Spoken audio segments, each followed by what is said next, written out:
The first thing Damiano Moretti ever loved without question was a girl who was not his sister. He did not know that yet. No one did, except two people in the world, and both of them had spent 11 years burying the truth so deep that even God might have lost the map. He was 9 years old the night they brought her into the house on Whitfield Lane, wrapped in a blanket the colour of cream, her small face scrunched against the cold the way newborns do when they are angry at having been born into a world that did not ask their permission. His mother, Sophia Moretti, held the bundle like it might shatter, and his father, Don Vittorio Moretti, stood in the doorway of the nursery with his hands clasped behind his back, watching with the careful blankness of a man performing a role he had already memorized. "Your sister," Sophia had whispered to him, kneeling so that Damiano could see the baby's face. "Elena. Say hello to Elena." Damiano remembered staring down at the impossibly small creature, at the dark fuzz of hair and the tiny fist that had escaped the blanket and was waving at nothing. And he remembered the strange, swelling thing that happened in his chest. Not quite love, not yet, but the seed of it, planted in soil that had no business growing what it would eventually grow. "She's ugly," he said, because he was 9, and that's what 9-year-old boys say about babies. "She's yours to protect," his father said. His voice did not invite argument. It rarely did. "No matter what. Do you understand me, Damiano? No matter what happens in this house, in this family, in this life we live, Elena is yours to protect." Damiano had nodded, solemn as a soldier accepting orders, and he had not understood, not really, what those words would come to cost him. He did not know that his father's voice had cracked, almost imperceptibly, on the word yours. He did not know that his mother's eyes were red, not from the exhaustion of childbirth, but from 3 nights of weeping in a locked bathroom, mourning a daughter who had lived only 40 hours before her small lungs had simply stopped, a secret sealed in a private wing of a private hospital, with cash and threats and the particular silence that wealth can buy. He did not know that the baby in his mother's arms had been born 2 counties away to a woman named Caterina Hale, a woman who was not Sophia, to a man who was not Vittorio, but was instead Vittorio's younger brother, Enzo, shot dead in a parking garage in Newark 4 days before this baby drew her first breath, killed by men loyal to a family that wanted every Moretti who carried Enzo's blood erased from the earth. He did not know any of it.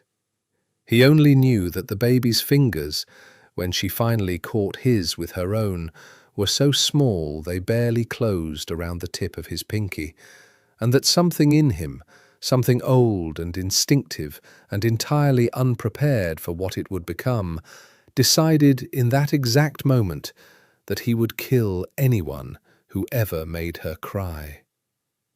He kept that promise more thoroughly than he ever could have imagined. The Moretti estate sat on 11 acres of manicured Long Island silence, hedges trimmed into the same severe geometry year after year, a house with too many rooms and not enough warmth, the kind of place built to announce wealth rather than to live in comfortably. Damiano grew up inside its marble hallways the way other boys grew up inside Little League dugouts, drilled, disciplined, shaped by a sport whose stakes were not trophies, but survival. His father did not believe in childhood as most people understood it. By 12, Damiano could break down and reassemble a pistol with his eyes closed. By 15, he had sat in rooms where men twice his age went quiet when he spoke, because the Don's son had a way of looking at you that made you feel weighed, measured, found wanting. By 18, he had already killed a man, a debt collector who'd made the mistake of threatening Vittorio Moretti's life over a shipment gone wrong, who'd made the much graver mistake of doing it in front of Elena. She'd been 7. She'd been holding Damiano's hand in the parking lot of a restaurant in Little Italy when the man stepped out of a doorway with a gun half raised, more bluster than intention, the kind of desperate move men make when they've run out of better ideas. Damiano didn't remember deciding to act. He remembered Elena's small hand crushing his fingers, remembered the sound she made, not quite a scream, something smaller and more frightened. And he remembered the gun in his own hand, the one he'd started carrying at 16 against his father's official disapproval and unofficial blessing. And he remembered firing twice before the man's body had even finished registering what was happening. Afterward, in the car, Elena had cried into his shoulder, and he had held her, and he had felt nothing about the dead man behind them except a vague, distant satisfaction, the way one feels about pulling a weed. "You're not scared?" she'd asked him later, much later, when she was old enough to ask real questions. "After what you did?" "I'm not scared of anything that isn't you being unsafe," he'd told her. And she had laughed, because she thought he was being dramatic, the way older brothers sometimes are. She did not know, could not know, that he meant it with the precision of a man stating a fact rather than offering comfort. The world had taught Damiano Moretti many things by the time he was 20 years old, but the most important lesson, the one carved into the architecture of who he would become, was this: Elena Moretti was the only soft thing he was allowed to keep. And he intended to keep her the way a man keeps the last light on in a house full of dark rooms. Fiercely, constantly, and without apology to anyone who questioned why. He simply did not yet understand what kind of keeping it was turning into. 12 years later, Damiano Moretti sat at the head of a boardroom table that had once belonged to his father, in a building that laundered 9 different businesses through the same set of accountants, and listened to a man named Carlo Bianchi explain why a shipment of industrial equipment had been delayed at the port of Newark for 6 hours longer than it should have been. He was not, in that moment, thinking about industrial equipment. He was thinking about the text message that had come through 40 minutes earlier from Elena. 3 words long. Running late, sorry. He was thinking about the gala she was supposed to be attending tonight at the Moretti Foundation's annual benefit. The one she'd been dreading for 2 weeks, because it meant making small talk with men whose fathers wanted alliances built on her last name. He was thinking, with a low, simmering heat he refused to name even to himself, about who exactly she might be running late with.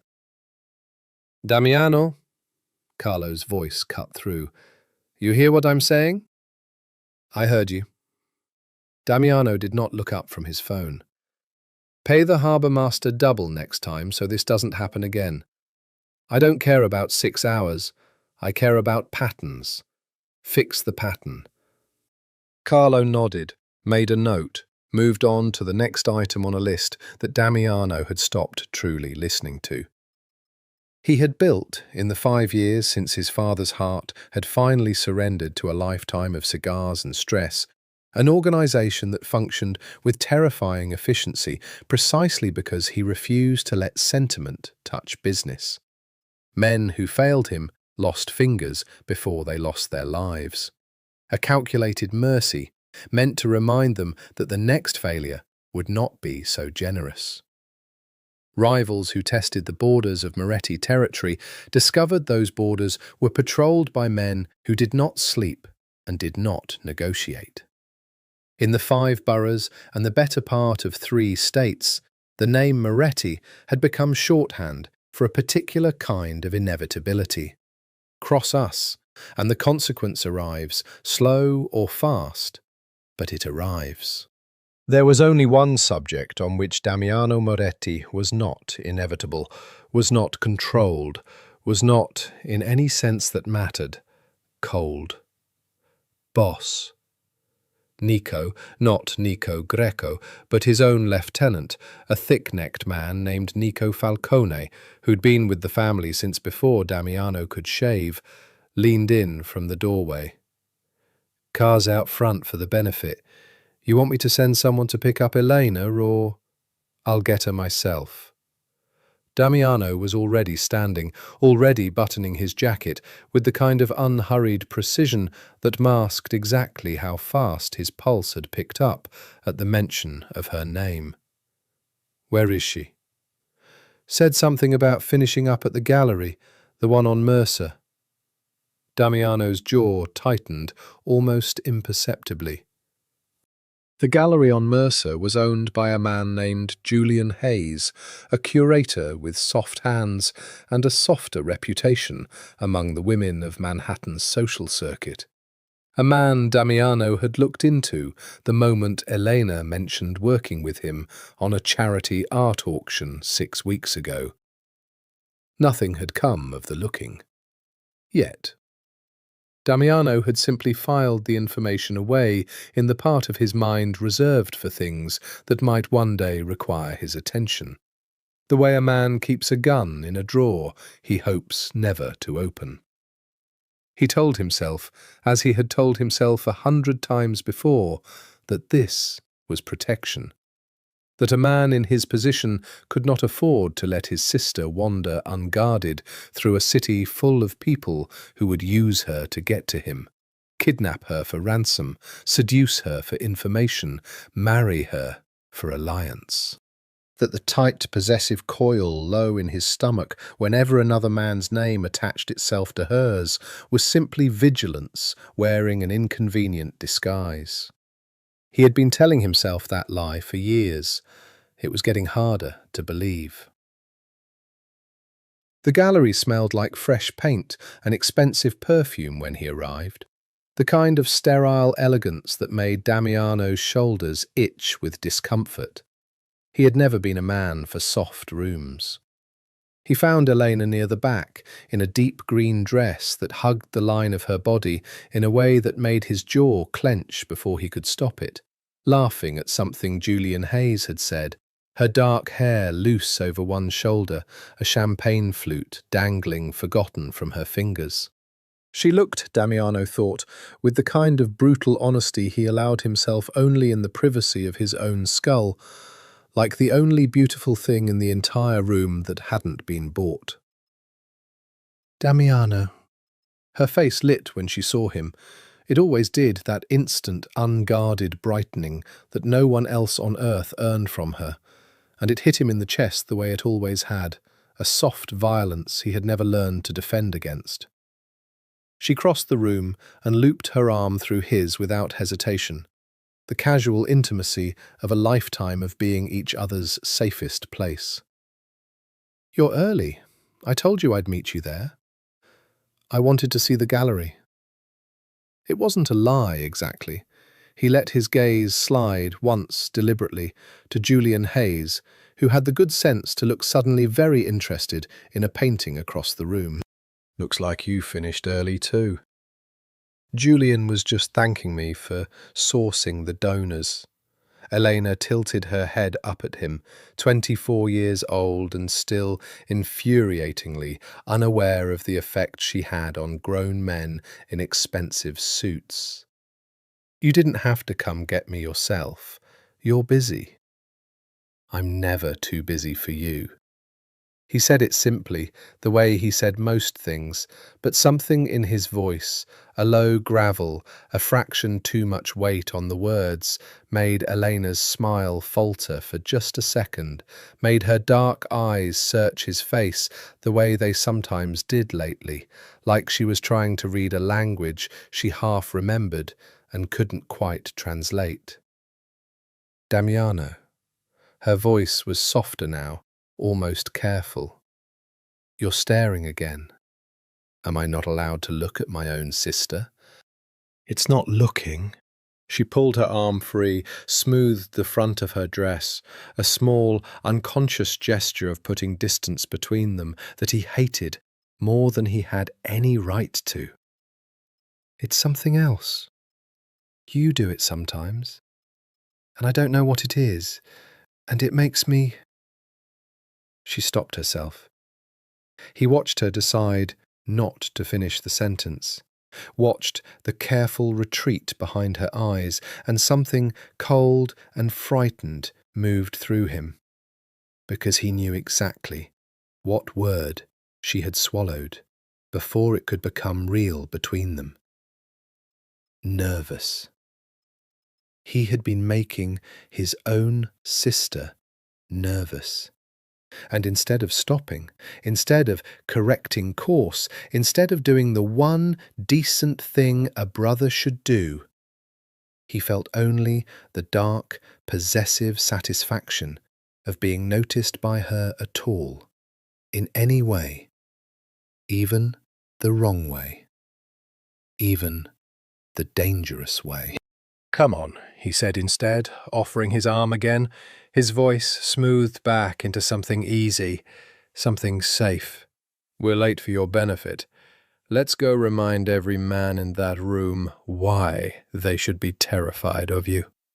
She laughed, relieved, he thought, to have an exit from whatever had almost surfaced between them, and took his arm, and he walked her out of the gallery, with Julian Hayes's eyes following them both, and he did not look back, because looking back would mean acknowledging the small, ugly flare of triumph he felt at having reclaimed her, even for one night, even from nothing more dangerous than a man with a paintbrush and good manners. He told himself it was protection. He was getting tired of believing himself. The Moretti Foundation's annual benefit was held, as it had been for 11 years, in the ballroom of a hotel on Park Avenue that the family quietly owned through 4 layers of shell corporations, which meant that for one night a year, the city's wealthiest families gathered beneath chandeliers paid for by money that had once moved through ports in the holds of container ships nobody inspected too closely. Elena had grown up inside rooms like this one. She knew the choreography of them, the way she knew her own name, which senator's wife to compliment, which old money widow to let win an argument, which young heir from a rival family to smile at without ever actually promising anything.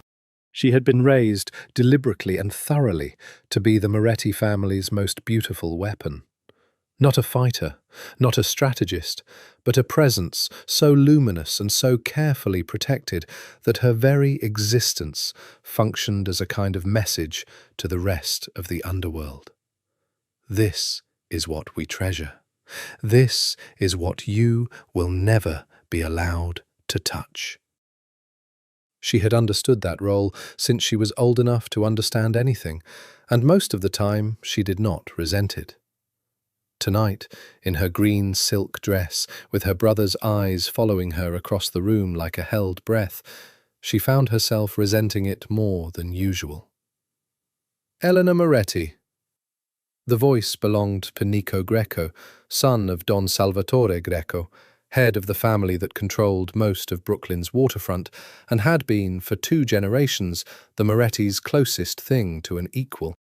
He was handsome in the practiced way of men who had been told they were handsome since childhood. His smile a fraction too confident as he took her hand and pressed it lightly to his lips. You get more breathtaking every year. It's becoming a problem for the rest of us. Nico. She kept her own smile pleasant, professional, the smile she'd been trained to wear since she was 12. How's your father? Eager to talk to yours, or to your brother now, I suppose. Nico's eyes flicked briefly across the room, and Elena followed the look without meaning to, found Damiano already watching them from beside the bar, a glass of scotch untouched in his hand, his expression unreadable to anyone who hadn't spent a lifetime learning to read it. To Elena, it was perfectly legible. It said, "I am one wrong word away from breaking something." My father wants to discuss the new shipping arrangement, Nico continued, oblivious or pretending to be. But honestly, Elena, I came over here for a different reason. Did you? I'd like to take you to dinner, properly, not at one of these things where we're both performing for an audience. He leaned in slightly, lowering his voice into something he probably thought was charming. Two old families, Elena. It would make a great deal of sense, you and me, politically, personally. She had heard versions of this proposal from at least 4 men in the past 2 years, all of them sons of dons, all of them looking at her not as a woman, but as a merger waiting to be finalised, and she had grown skilled at deflecting it with humour and grace. She did not get the chance to deflect this one. Nico. Damiano's voice arrived a half-second before his hand landed, with deliberate gentleness, on the small of Elena's back. A touch that was, on its surface, entirely brotherly, and that, nonetheless, made the hair on the back of her neck rise with an awareness she did not want to examine. I think my sister's already overbooked this season. Funny, Nico said, his smile not quite reaching his eyes anymore. I wasn't asking you, Damiano. No. Damiano's own smile was a blade dressed up as courtesy. But you should have. The 2 men stared at each other for a long moment, the kind of silence that, in their world, said more than entire conversations. And Elena felt the familiar, exhausting weight of being a piece on a board she had never agreed to play on. Around them the gala continued, laughter, music, the clink of glasses, utterly unaware that 2 of the city's most dangerous men were having a conversation that, in any other context, would have ended in bloodshed. "Tell your father," Damiano said finally, "that I'll consider the shipping arrangement on its own merits, not as a package deal with my sister." Nico's jaw tightened, but he was, beneath the bravado, smart enough to know which fights were winnable. Of course. He turned back to Elena, softening his voice, performing graciousness now for whatever audience might be watching. "Elena, if you ever want to escape the family business for one evening, you know where to find me." He left. Elena watched him go, and then turned to find Damiano watching her instead, his hand still resting at the small of her back, warm through the silk of her dress, and she became abruptly, uncomfortably aware of how close he was standing, of the particular intensity with which he was looking at her, not the protective scan he gave every room they entered, but something narrower, something that felt almost like he was searching her face for an answer to a question he hadn't asked out loud. "You didn't have to do that," she said, stepping back, putting half a foot of space between them that felt, somehow, like more. "He was treating you like a contract." He was flirting, Damiano, badly, but it was flirting. I can handle a bad flirt. Can you? It wasn't really a question. Did you want to go to dinner with him? No. The honesty surprised even her. But that's not the point. The point is you can't keep doing this, scaring off every man who so much as looks at me. People are starting to talk. Let them talk. Damiano. She searched his face, frustration warring with something else, something warmer and more frightening that she pushed down hard. I'm 24. I'm allowed to date. I'm allowed to have a life outside of being your... She stopped. Again, the way she'd stopped at the gallery, the sentence going somewhere she didn't want to follow it. My what?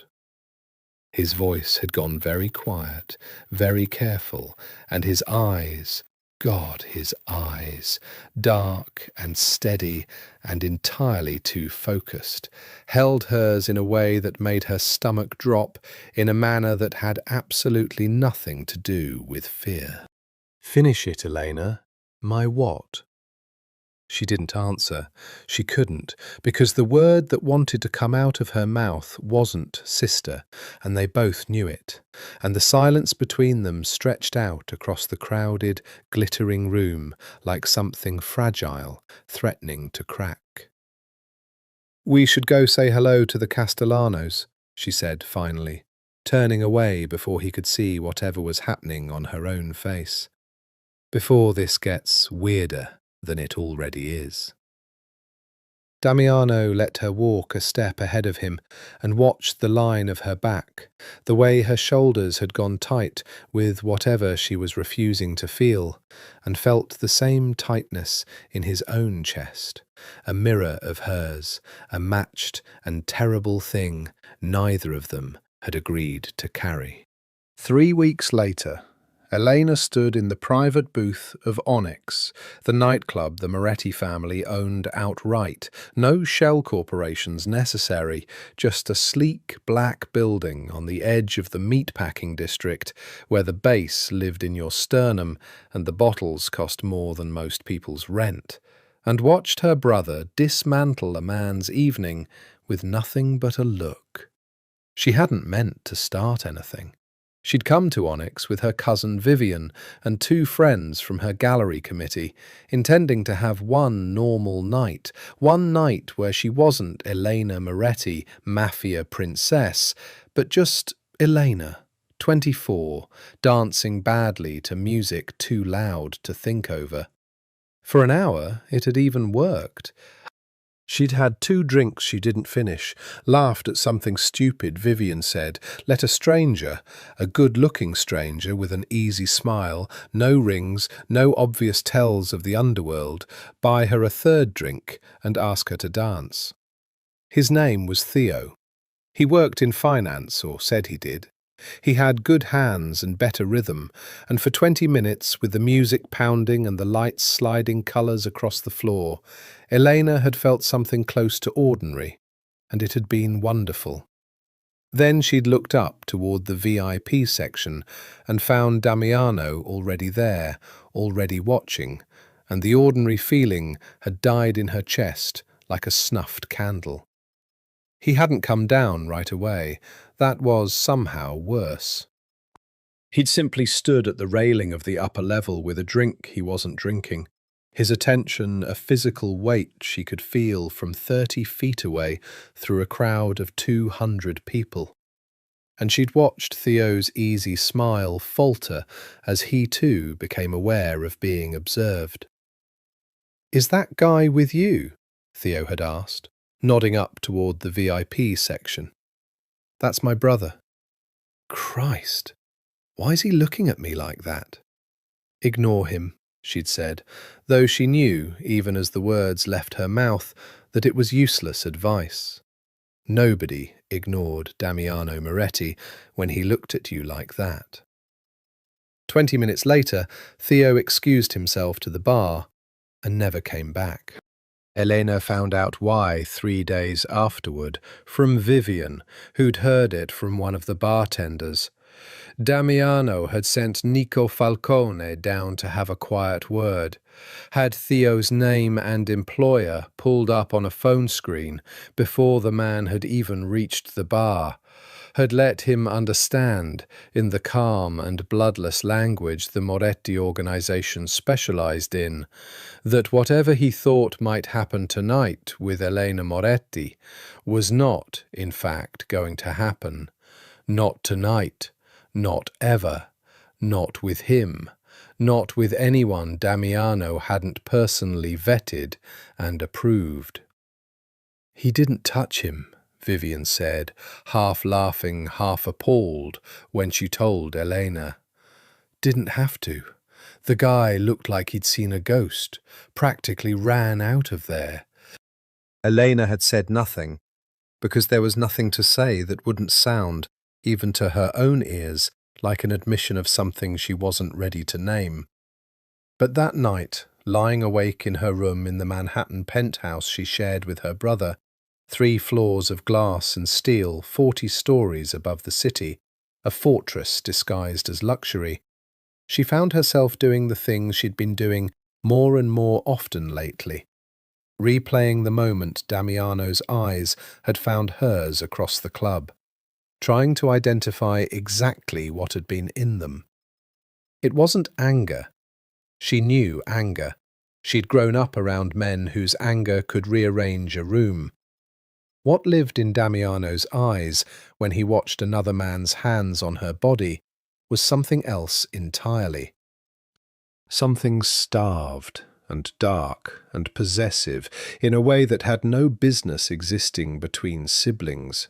Something that made her stomach drop and her skin heat in a confusing, shameful tangle she didn't have language for and didn't want to find. She got up at 2 in the morning and walked the length of the penthouse's east wing, past the floor-to-ceiling windows that turned Manhattan into a field of gold lights, and found Damiano exactly where she somehow knew he'd be, in his study, jacket off, sleeves rolled to the elbow, a glass of scotch he hadn't touched, sitting beside a stack of shipping manifests he wasn't reading. "You're up late," she said from the doorway. "So are you." "I heard about Theo." Something in his jaw shifted, almost a flinch, quickly smoothed away. "I don't know what you mean." "Damiano." She crossed the room and sat on the edge of his desk, an old habit from childhood, a place she'd claimed since she was small enough that her feet didn't reach the floor from it. "You scared off a perfectly nice finance guy because he was dancing with me at a club. He had his hand on your waist. That's what dancing is. He was looking at you like he had plans. Maybe he did. Maybe I wanted him to." The words came out sharper than she intended, fueled by 3 weeks of frustration she hadn't quite admitted to herself, and she watched them land on him like a physical blow, watched his hands go still on the desk, watched something flash through his dark eyes that was gone before she could name it. "Did you?" he said. His voice had dropped into something low and careful, dangerous in a way that had nothing to do with violence. "I don't know." She looked away first, toward the window, toward the city's indifferent glow. "I don't know what I wanted. I just wanted one night where I wasn't being managed, Damiano. Watched, protected from every man who looks at me twice. I can't apologize for protecting you." "This isn't protection." She turned back to him, and the admission cost her something to say, something that had been building for months, maybe years, finally cracking loose. "Protection is what you do when there's a threat. Theo wasn't a threat. He was a guy at a club. What you did tonight wasn't about keeping me safe. It was about something else, and I think you know exactly what." And I think it scares you as much as it scares me. The silence that followed was the longest of Elena's life. Damiano didn't move, didn't speak, didn't do anything except look at her with an intensity that made the air in the room feel thinner, like the study itself was holding its breath. And for one terrifying, electric second, she thought he might actually say it, might let the truth they'd both been circling for months finally surface between them, ugly and undeniable and impossible to take back. Instead, he reached for the scotch he hadn't touched all night, swallowed it in one motion, and said, in a voice scraped raw and carefully, deliberately flat, "Go to bed, Elena. It's late." She went. She didn't sleep. Neither, judging by the light still burning under his study door at 4 in the morning, did he. Memory, for Elena, worked like weather. It arrived without warning and changed the entire colour of a day.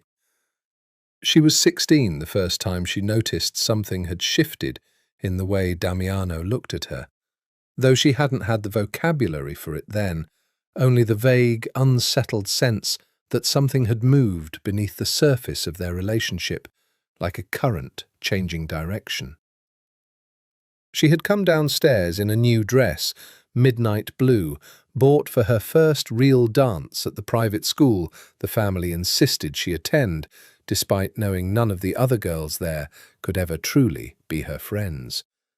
And she had found Damiano in the foyer, waiting to inspect her before she left, the way he always did, the self-appointed gatekeeper of every door she walked through. He had gone very still when he saw her. "You look—" He'd stopped, started again. "You can't wear that." "What's wrong with it?" "Nothing's wrong with it." His voice had an edge she didn't recognize. "That's the problem." She'd worn a different dress that night, one he approved of, modest and unremarkable, and she had gone to the dance and danced with a boy named Peter Ann, who held her too far away and asked about her family's import business, in a way that made it obvious he was fishing for something his father wanted to know. And she'd come home, disappointed in a way she couldn't articulate, and found Damiano waiting up for her in the kitchen, the way he always did, 20 years old and already more frightening to most men than his own father. "Did you have fun?" he'd asked. "It was fine." "Just fine?" "Peter Ann is boring." She'd dropped onto a stool at the kitchen island, exhausted in the particular way of teenagers who have performed an entire evening of social choreography. "And I think his dad sent him to find out things about us."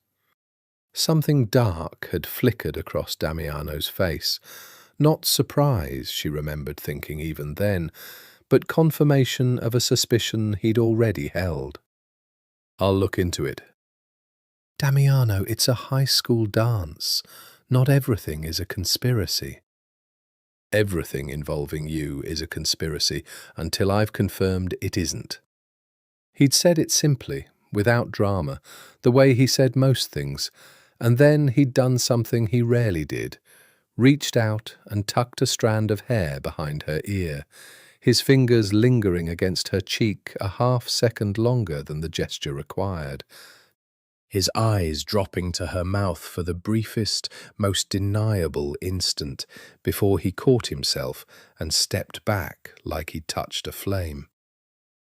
"Go to bed," he'd said, voice rough. "It's late." She hadn't understood at 16 what she'd witnessed.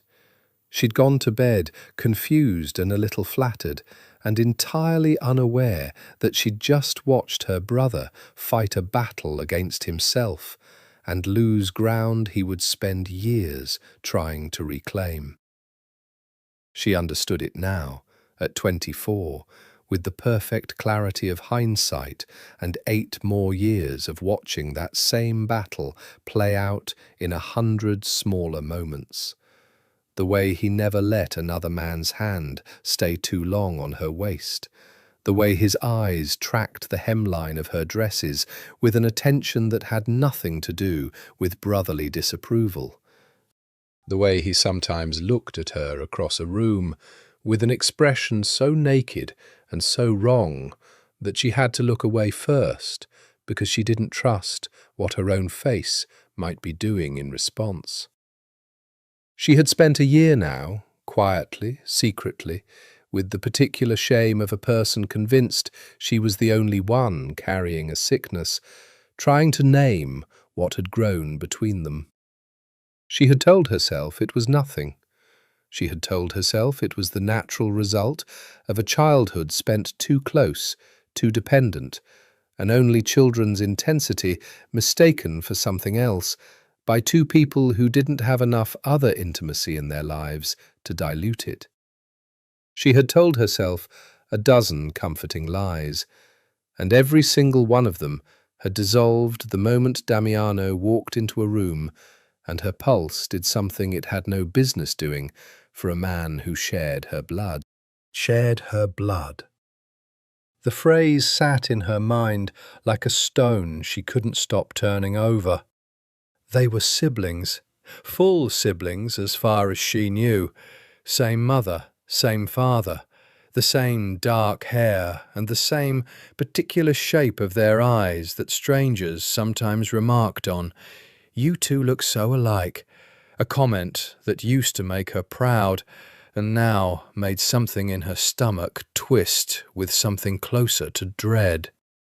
What she felt for Damiano was not the love of a sister.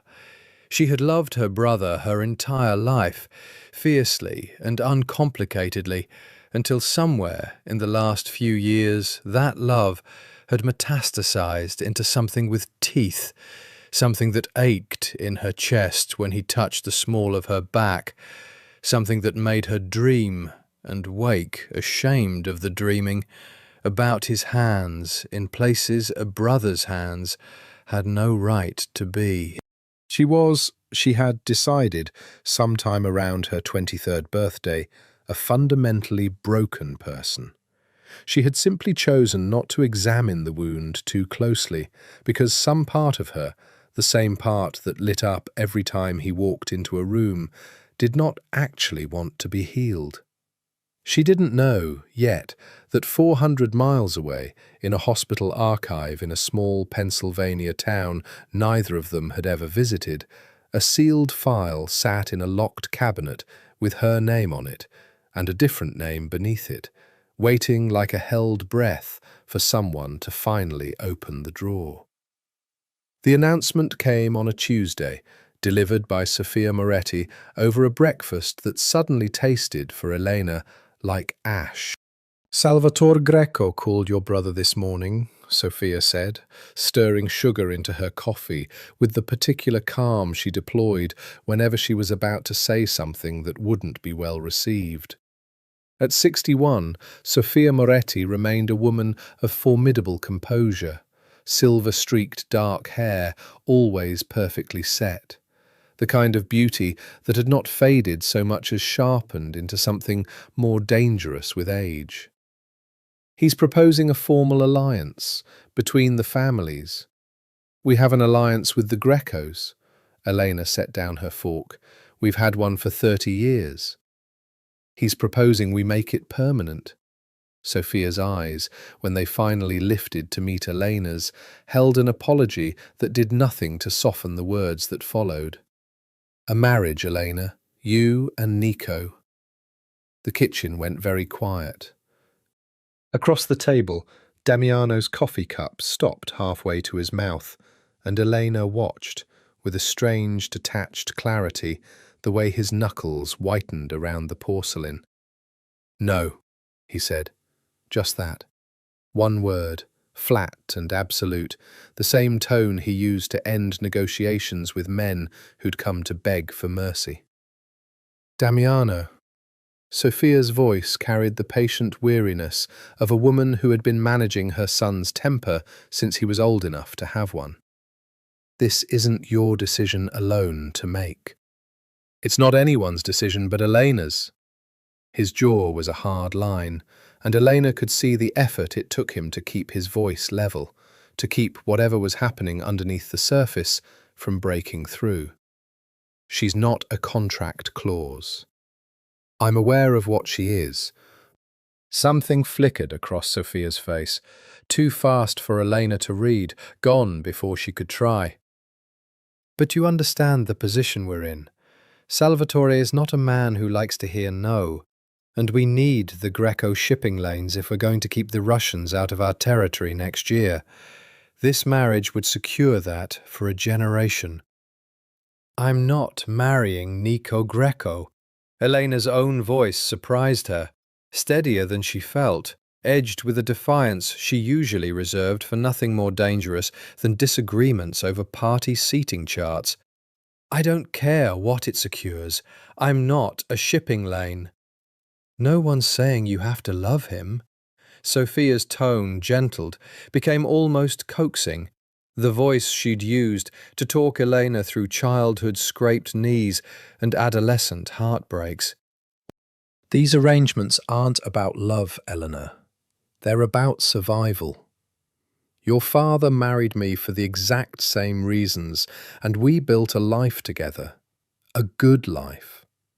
Love can come later, or it can not come at all, and the marriage still serves its purpose. That's not the kind of life I want. What you want, Damiano said, his voice cutting through with a finality that made both women turn to him, is irrelevant, because it's not happening. Mother, you can tell Salvatore that the alliance stands as it is. The shipping arrangement, the territory agreements, all of it. But Elena is not on the table. Not now, not ever.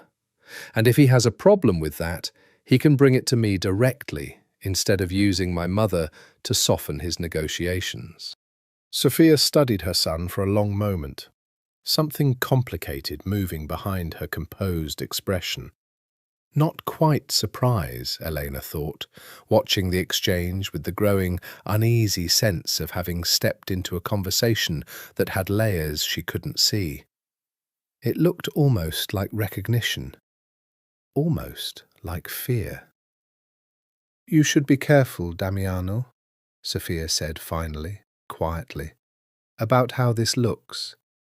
To Salvatore, to the Commission.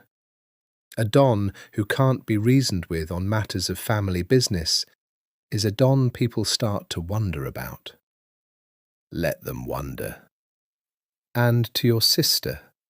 Sophia's eyes moved to Elena, and something in them made Elena's stomach tighten with a dread she couldn't name. How this looks to her. How it's always looked.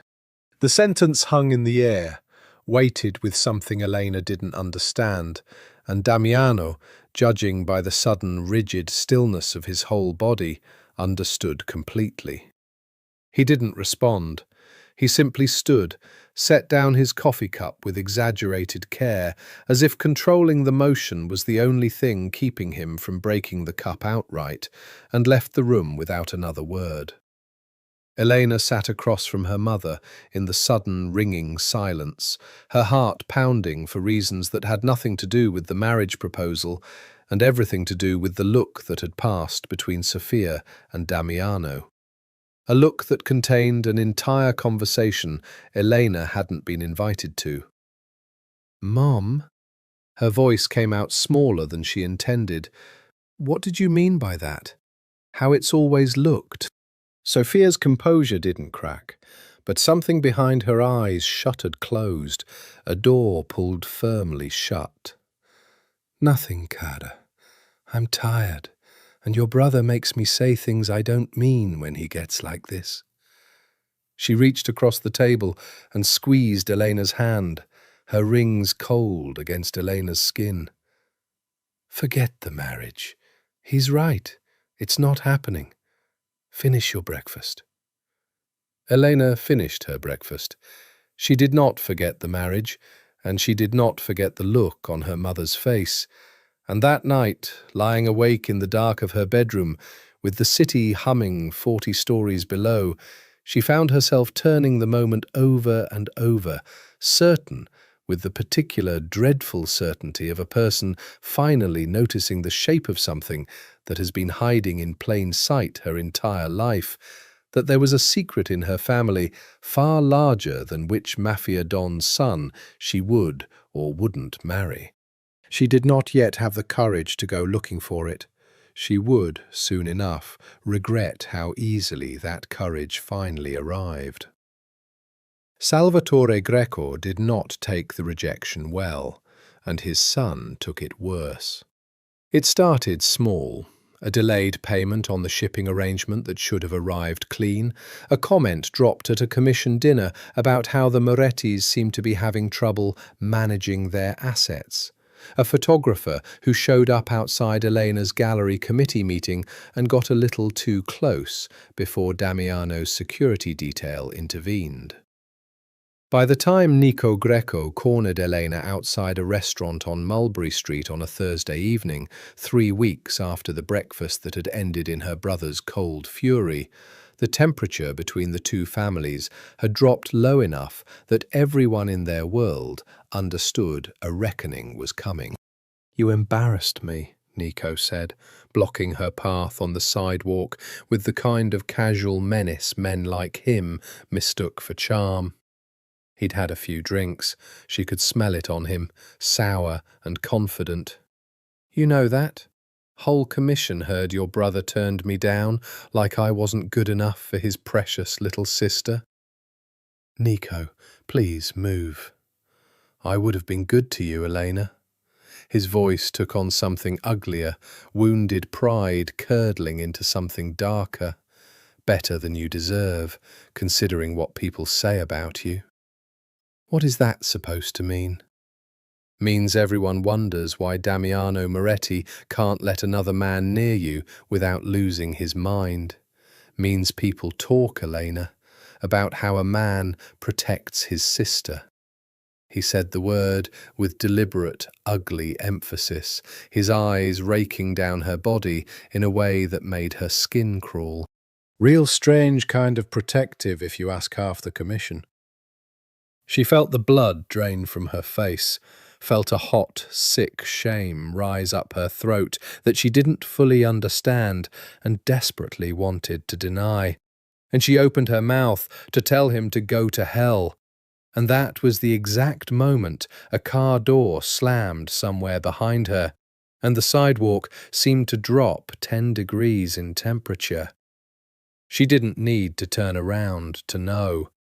She felt him arrive the way some people feel a change in barometric pressure before a storm. "Nico." Damiano's voice was almost gentle, which was, Elena had learned over a lifetime of watching him, the most dangerous register he possessed. "You want to repeat what you just said to my face?" Nico's bravado wavered, but the alcohol and the wound to his pride kept him standing his ground. "I was just talking to Elena. We're old friends." "You were standing too close to her on a public street and saying things that made her go pale." Damiano stepped between them with the unhurried ease of a man who had never once in his adult life questioned whether he could win a confrontation. "I'm going to ask you one more time. What did you say to her?" "Damiano, it's fine." Elena reached for his arm, some instinct screaming at her to defuse this before it became the kind of thing that ended with bodies. "He was just being a jerk. Let's go." "What did you say?" Damiano didn't move, didn't look at her, his entire focus narrowed on Nico Greco with an intensity that made the other man finally take a half step back. "I said people talk." Nico's chin lifted, some last reserve of bravado, pushing the words out even as his eyes betrayed the fear finally catching up to him. "About you and her." about how a brother doesn't look at his sister the way you look at Elena. Everyone's noticed it, Damiano. Even Vivian's mother was saying something at the gala about how unnatural it... He didn't finish the sentence. Damiano's fist connected with his jaw before the last word had fully left his mouth. A single, brutal strike that dropped Nico Greco onto the sidewalk in a sprawl of expensive fabric and wounded dignity. And for one frozen second, Elena stood very still, staring down at the man bleeding on the pavement, understanding with sudden, vertiginous clarity that the rumour Nico had just spat out wasn't an insult invented in the moment. It was something people had genuinely noticed, something real enough to talk about at galas in the particular cruel whisper network of the city's wealthiest families, a rumour with enough truth in its bones to survive repetition. "Get up," Damiano said to Nico, his voice flat and cold, all trace of gentleness gone. "Get up and get out of my sight before I decide this conversation isn't over." Nico scrambled upright, wiping blood from his split lip, and retreated toward his waiting car without another word, casting one last look back at Elena, not triumphant despite the bruise forming on his jaw, but almost pitying, as though he'd just watched her walk willingly into a fire she didn't know was burning. Damiano turned to her. His hand, when it found her shoulder, was shaking. Not with adrenaline, she realized, but with something else, something that looked almost like fear. "Are you okay?" he asked. "Did he touch you? Did he—" "Damiano." Her voice came out unsteady, the shock of the violence and the words underneath it colliding into something she couldn't separate. "What he said. About people talking. He's a drunk idiot with a bruised ego. Ignore him. He's not the first person to say something like that to me." The admission came out before she could stop it, dragged up from somewhere she'd been keeping it buried for months. "I've heard things. Looks. People being weird around us at parties. I always told myself I was imagining it." Damiano went very still, his hand still on her shoulder, his face caught in the streetlight, in an expression she had never seen on him before. Not the cold calculation he wore for business, not the fierce protectiveness he wore for her, but something raw and exposed, and terribly, terribly afraid. "Elena, what is it?" she pressed, her own heart hammering now, some instinct telling her she was standing at the edge of something irreversible. "What aren't you telling me?" For one long, suspended moment, she thought he might finally say it. She watched the words gather behind his eyes, watched his throat work as he fought whatever battle he'd been fighting in private for years, and her whole body went taut with a terror that had nothing to do with Nico Greco bleeding on the sidewalk 30 feet away. Then his jaw clenched, and the moment closed like a door, and he stepped back from her with visible, deliberate effort. "Nothing," he said. "Let's get you home." He didn't touch her on the drive back to the penthouse.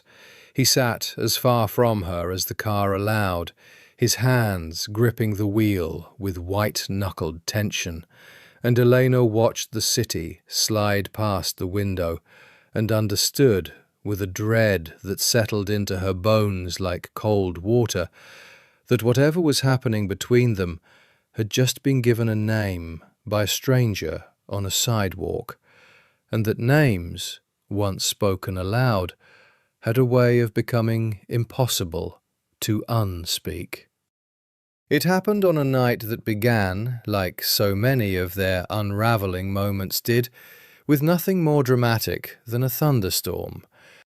The power flickered twice across the city and finally surrendered around 11, plunging the penthouse into a darkness lit only by the storm lightning outside the floor-to-ceiling windows and the battery-powered emergency lights that clicked on in the hallways with a soft, mechanical hum.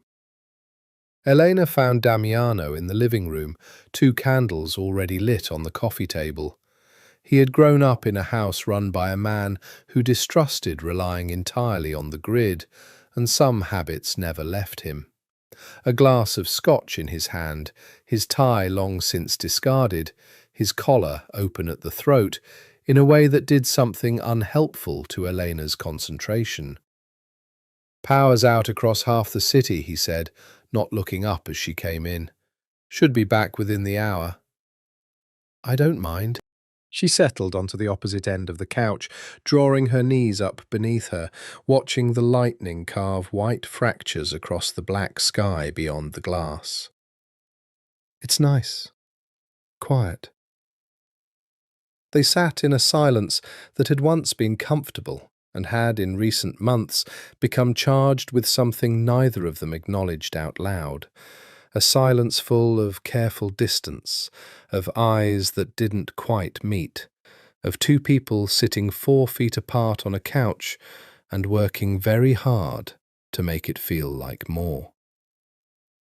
"Do you remember?" Eleanor said finally, because the dark and the storm and the strange suspended quality of the night made her braver than usual. "The summer we lost power at the lake house. You were maybe 17? We played cards by candlelight until like 3 in the morning, and Dad found us asleep on the porch." "I remember." Something softened in his voice, the memory pulling him briefly out of whatever careful armour he'd been wearing all evening. "You cheated at every hand." "I did not." "You absolutely did. You used to hide cards in your sleeve like a cartoon villain." "I was 11, Damiano. You were a menace at 11. You're a menace now. You've just gotten more sophisticated about it." He was smiling. Actually smiling, the rare, unguarded expression that transformed his whole face into something younger, something that belonged to the boy who'd once promised to protect her before he'd fully understood what that promise would cost him. Elena felt something in her chest crack open at the sight of it. Want and tenderness so tangled together she couldn't separate them anymore. "I miss this," she said quietly. "You, like this. Lately you're always so what? Far away, even when you're standing right next to me." She studied him in the candlelight, his face half shadowed, half gold, and the words came out before she could stop them, raw and unguarded in a way she hadn't allowed herself to be in months. "I feel like I'm losing you to something, and I don't know what it is, and it terrifies me." Damiano set down his scotch with exaggerated care, the same gesture he'd used at the breakfast table weeks ago, the gesture of a man trying very hard not to break something. "You're not losing me," he said, his voice low and rough. "I'm right here. I've always been right here." "Then why does it feel like there's a wall between us that wasn't there before?" "Because there has to be." The words seemed to escape him before he could stop them, and Elena watched something crack open in his expression, watched years of careful control finally start to splinter. "Because if there wasn't, Elena, I don't know what I'd do, and the not knowing scares me more than anything I've faced in this life." "What do you mean?" Her own voice had dropped to barely above a whisper, the storm outside suddenly very loud in the silence between them. "Damiano, what do you mean?" He looked at her then, really looked, the way he had at the gallery, the way he had 100 times over the past year, with an intensity that stripped away every pretense of brotherly concern and left something underneath that was raw and hungry and entirely without disguise. The candlelight caught the dark of his eyes and turned them molten, and Elena found she couldn't breathe, couldn't look away, couldn't do anything except feel the 4 feet of distance between them on the couch collapse into something far more dangerous than physical space. "Tell me you don't feel it too," he said, his voice a rasp, "and I'll stop. Right now, tonight. I'll bury it so deep neither of us ever has to look at it again. But you have to tell me, Elena. You have to look me in the eye and tell me you don't feel what I feel. Because I can't keep pretending I don't see it in you. I see it every time you look at me. I've seen it for years." She opened her mouth to lie.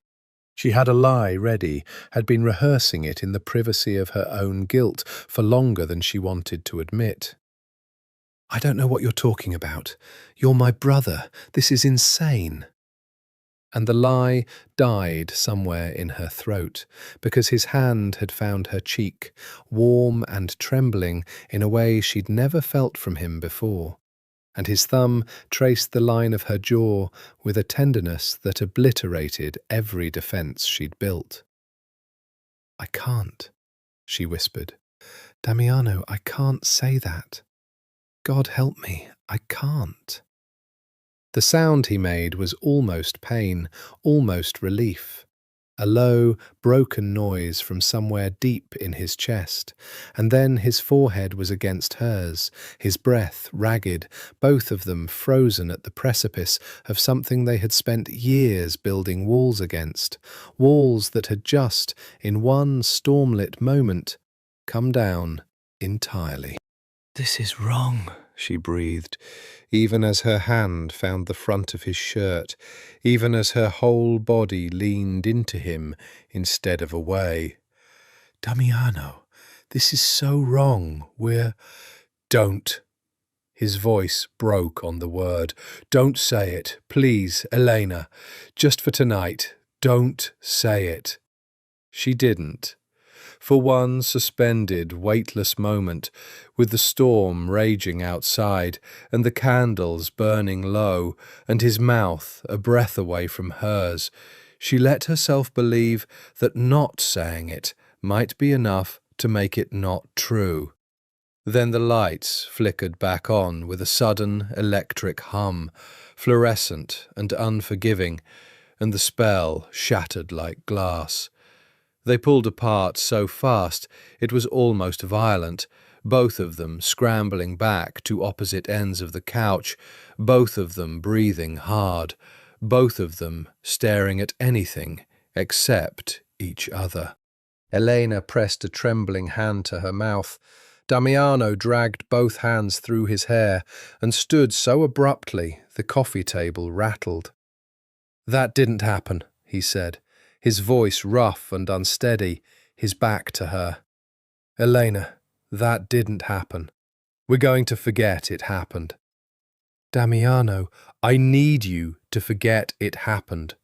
He finally turned, and his face had reassembled itself into something controlled, something terrible in its sudden distance. "Because if we don't, I don't know what I become. Good night, Elena." He left the room without waiting for her answer, and Elena sat alone in the lit-up living room, with her heart still pounding and her lips still tingling from a kiss that had never actually landed, and understood, with a despair that settled deep into her bones, that some doors, once opened even a crack, could never be fully closed again. Sofia Moretti had not survived 3 decades married to a Mafia don and 5 more running half his empire from the shadows after his death by failing to notice things. She noticed at the family dinner 2 Sundays after the storm that her son and her daughter could not look at each other for longer than a heartbeat without one of them finding an excuse to stare at their plate. She noticed that Damiano's hand, when he reached for the bread basket, flinched away from accidental contact with Elena's fingers, as though her skin burned him. She noticed that Elena laughed a half-second too late at jokes, distracted, somewhere else entirely, her eyes flicking to her brother and away again, with the particular guilty rhythm of a person trying very hard not to look at something. She noticed, and her stomach dropped with a dread so old and so familiar it felt like greeting an unwelcome ghost. She had feared this for years. She had watched it building in smaller increments since Damiano was 19 and had broken a boy's nose for putting his hands on 14-year-old Elena at a school dance. A reaction so disproportionate to the offence that Vittorio had quietly pulled her aside that same night and said, in the careful, worried voice he reserved for problems too large to solve with money or violence, "Sophia, I think we have a problem with the boy."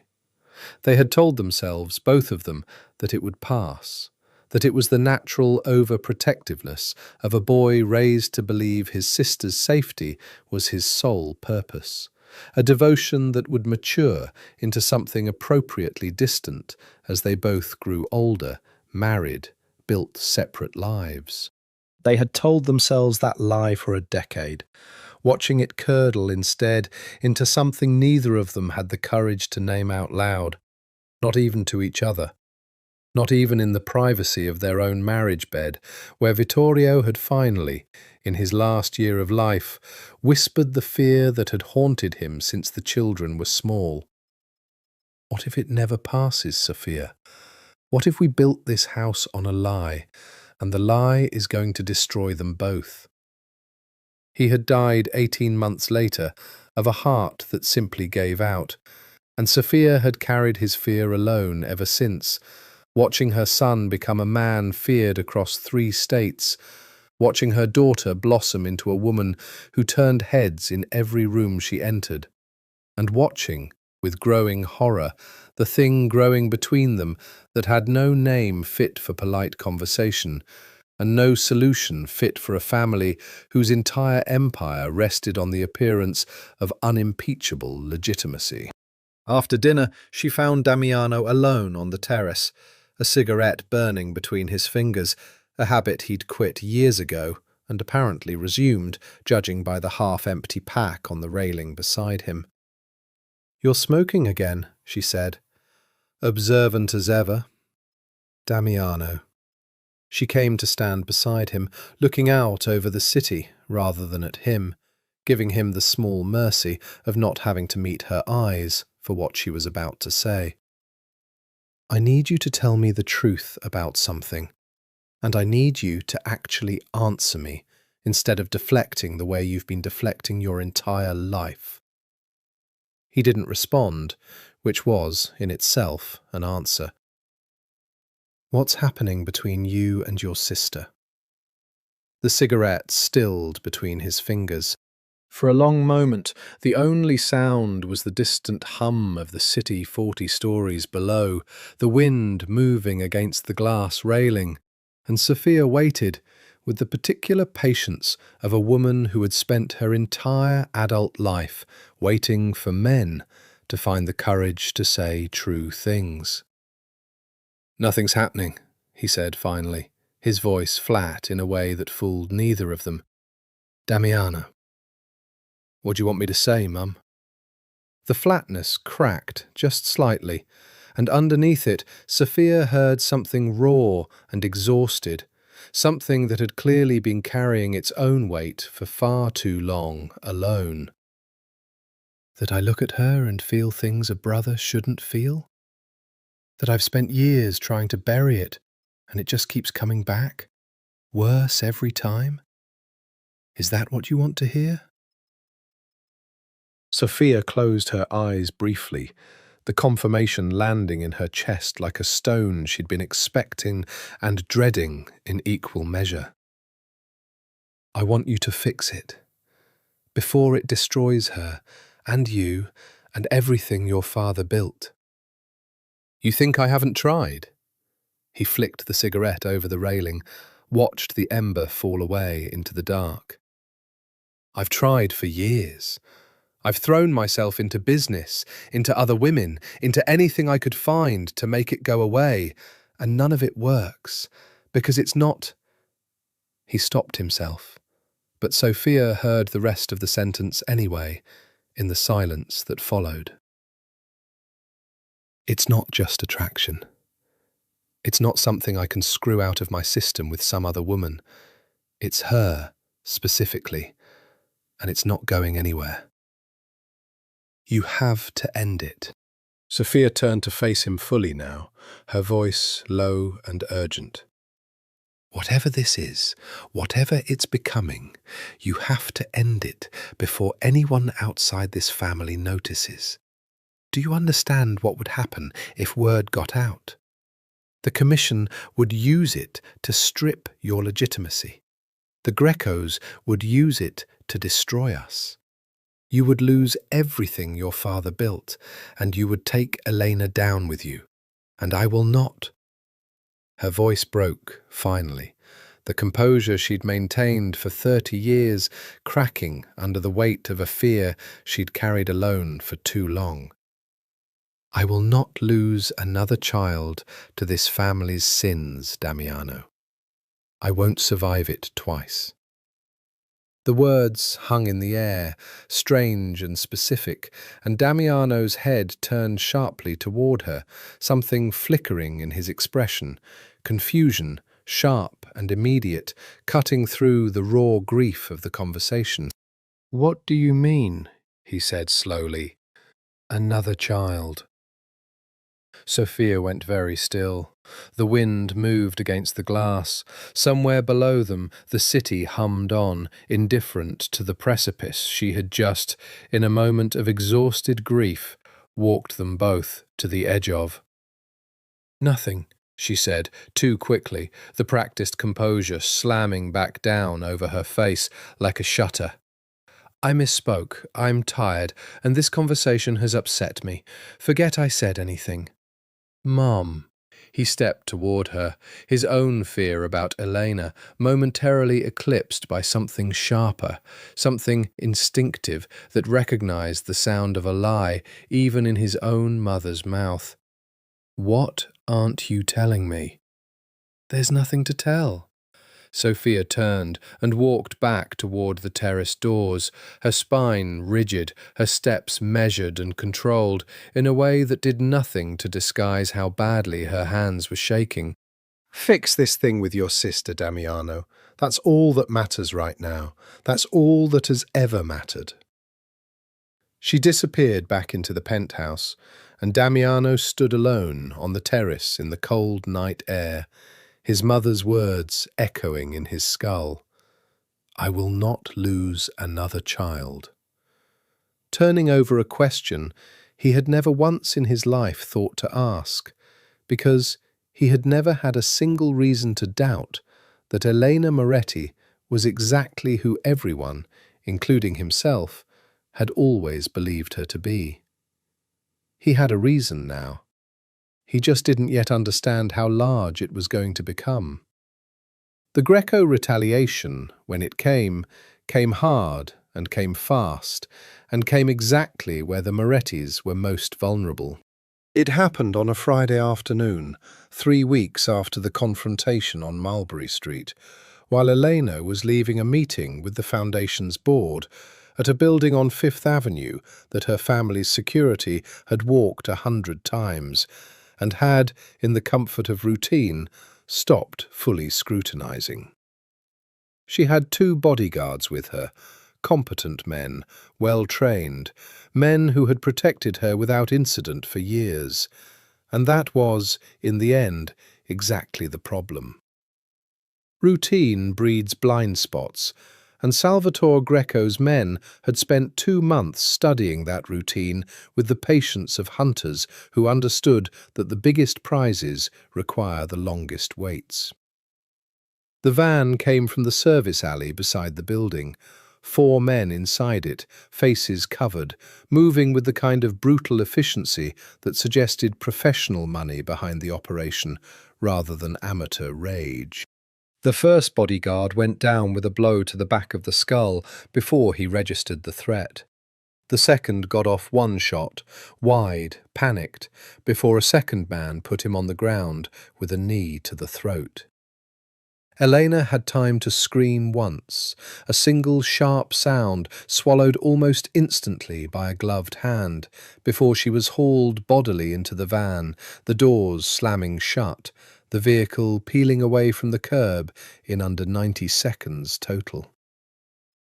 Damiano was in a meeting 40 blocks downtown when Nico Falcone burst through the door without knocking, his face the colour of ash, and said 4 words that ended Damiano Moretti's entire understanding of what control over his own composure actually meant. They took Elena. Now. What happened in the 4 hours that followed would become, in the careful retellings of men who'd witnessed it, something approaching legend within the organization, the kind of story whispered with a mixture of awe and genuine fear, the story of the night the Moretti Don stopped being merely dangerous and became something closer to elemental. He didn't shout. He didn't break anything, not at first. He simply went very still, very quiet, and in that quiet, every man in the room understood that the careful, calculating leader they answered to had been replaced by something far older and far less reasonable. "Get me Salvatore Greco's location," he said, his voice perfectly level, perfectly calm, in a way that made the temperature in the room drop 10 degrees. "Get me his son's location. Get me every Greco soldier's location, every safe house, every property they own, under every shell company they think we don't know about. I want it in 20 minutes. Boss, we don't know they're behind this. Get me the information, Nico. I'll decide who's behind it." It took 11 minutes, not 20. The trail wasn't even particularly well hidden. Salvatore Greco, in his rage and his wounded pride, had grown careless, had used men whose phones pinged off towers near a Greco-owned warehouse in Red Hook, had moved with the arrogance of a man who believed the Morettis would be too paralyzed by shock to respond quickly. He had badly misjudged his opponent. Damiano arrived at the warehouse with 11 men 40 minutes after the kidnapping, and what followed inside those walls was not negotiation.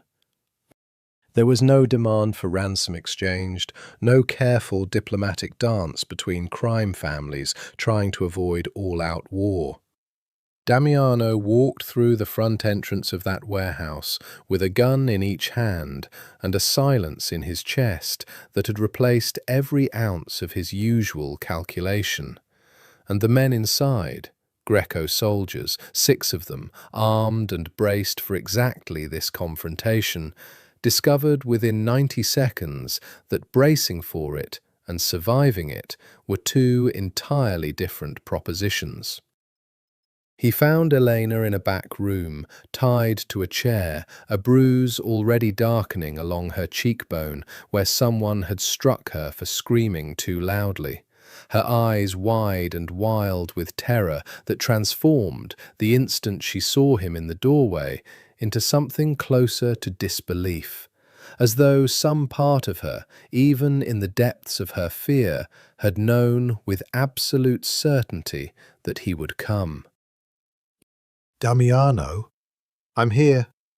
He was across the room before the second word left her mouth, his hands shaking, actually shaking, for the first time in longer than he could remember, as he tore through the ropes binding her wrists. I'm here, you're safe. I'm not letting anything happen to you. I swear to God, Elena, I swear." He pulled her out of the chair and into his arms with a force that should have hurt, and somehow only felt like the only safe place in the world. And Elena collapsed against his chest, finally letting the sobs she'd been holding back for 2 terrified hours tear loose, her hands fisting in his shirt as though letting go might mean he'd disappear. "I thought," She gasped against his chest. "I thought they were going to—" "They're not going to do anything to you. Not ever. Not while I'm breathing." His voice broke on the words, rough with an emotion too large for the moment to contain. "I should have had more men on you. I should have seen this coming. I'm so sorry, Cara. I'm so sorry." "You came." She pulled back just enough to look at his face, her own tear-streaked and bruised, and looking up at him with an expression that undid something in his chest entirely. "You actually came. I knew you would. Even when I was so scared I couldn't think, some part of me just knew." "I will always come." He framed her face with both hands, his thumb brushing carefully, achingly gently over the bruise on her cheekbone, and the tenderness in the gesture was so total, so unguarded, that neither of them noticed in that moment exactly how far it had drifted from anything a brother might reasonably do. "Do you understand me, Elena? There is no version of this world where I don't come for you. None. I would burn it all down. I would burn every single thing your father built, every dollar, every alliance, every life in this organization before I let anything happen to you. You are the only thing in this entire existence that actually matters to me." She stared up at him, breathless, the words landing somewhere far beyond brotherly devotion, and for one long suspended moment, surrounded by the wreckage of a warehouse that had just witnessed 6 men die for the crime of touching her, neither of them said anything at all, because the truth between them had finally grown too large for words to safely hold. She wouldn't sleep alone that night. Neither of them suggested it out loud. It simply happened, the way gravity happens, inevitable and unremarked. Elena curling into the corner of Damiano's bed in the penthouse with the bruise on her cheekbone freshly iced, and her hands still trembling intermittently from shock, and Damiano sitting against the headboard beside her, not touching, not quite, but close enough that she could feel the warmth radiating off him like a fire she was finally allowed to sit near. "You should sleep," he said, watching her stare at the ceiling with wide, unblinking eyes. "Every time I close my eyes, I see the van door opening." Her voice was small, stripped of its usual composure. "I keep thinking about what would have happened if you hadn't found me in time." "Don't." He reached over almost involuntarily and laced his fingers through hers on top of the blanket. "Don't go there. I found you. That's the only part that's real now." She turned onto her side to face him, their joined hands resting between them, and studied his face in the dim light of the bedside lamp neither of them had bothered to turn off. The hard, exhausted lines of his jaw, the dark circles under his eyes, the particular haunted quality that had settled over him since the warehouse, as though he was still, hours later, fighting a battle that had already ended. "You killed all of them," she said quietly. It wasn't a question. "Yes." "Does that bother you?" No. The honesty was immediate, unflinching. It would only bother me if I hadn't. She was quiet for a long moment, processing the particular morality of the world she'd been born into, a world where her brother's capacity for absolute, unhesitating violence was not a flaw to be managed, but a wall built specifically to keep her safe. A wall she had spent her entire life standing behind without fully understanding what it cost the man who built it. "What you said," she whispered, "in the warehouse, about burning everything down for me."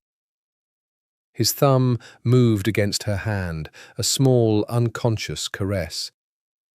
I meant every word. Damiano. She shifted closer, close enough that she could feel his breath against her forehead, close enough that the careful distance they'd maintained for months collapsed entirely without either of them deciding to let it. What are we doing? What is this? I don't know. The admission seemed to cost him something, dragged up from a place he'd kept locked for years. I've spent 10 years telling myself it would pass, that it was just overprotectiveness, just a brother who'd promised our father he'd keep you safe and took the promise too far. I almost believed it some days. His eyes found hers in the lamplight, dark and raw, and finally, without any pretense of denial. I don't believe it anymore. Not after today. Not after watching you in that chair and feeling something inside me break that had nothing to do with anger. I feel it too. The confession came out on a breath, fragile and terrified. I've felt it for years, and I've hated myself for it every single day. We're not supposed to feel this way about each other, Damiano. Don't say it. His voice cracked. Please, Elena, just tonight, just for tonight, don't say the word. She didn't. Instead, she closed the last few inches of distance between them and pressed her lips to his, soft and hesitant and trembling, a question more than a statement. And Damiano made a sound low in his throat. Something broken. Something that had been starved for years and finally catastrophically fed, before he kissed her back, his hand coming up to cradle the back of her head with a tenderness that contradicted everything the world knew about Damiano Moretti's capacity for gentleness. It was, for both of them, the single most terrifying and most necessary thing either had ever done. They didn't go further than that.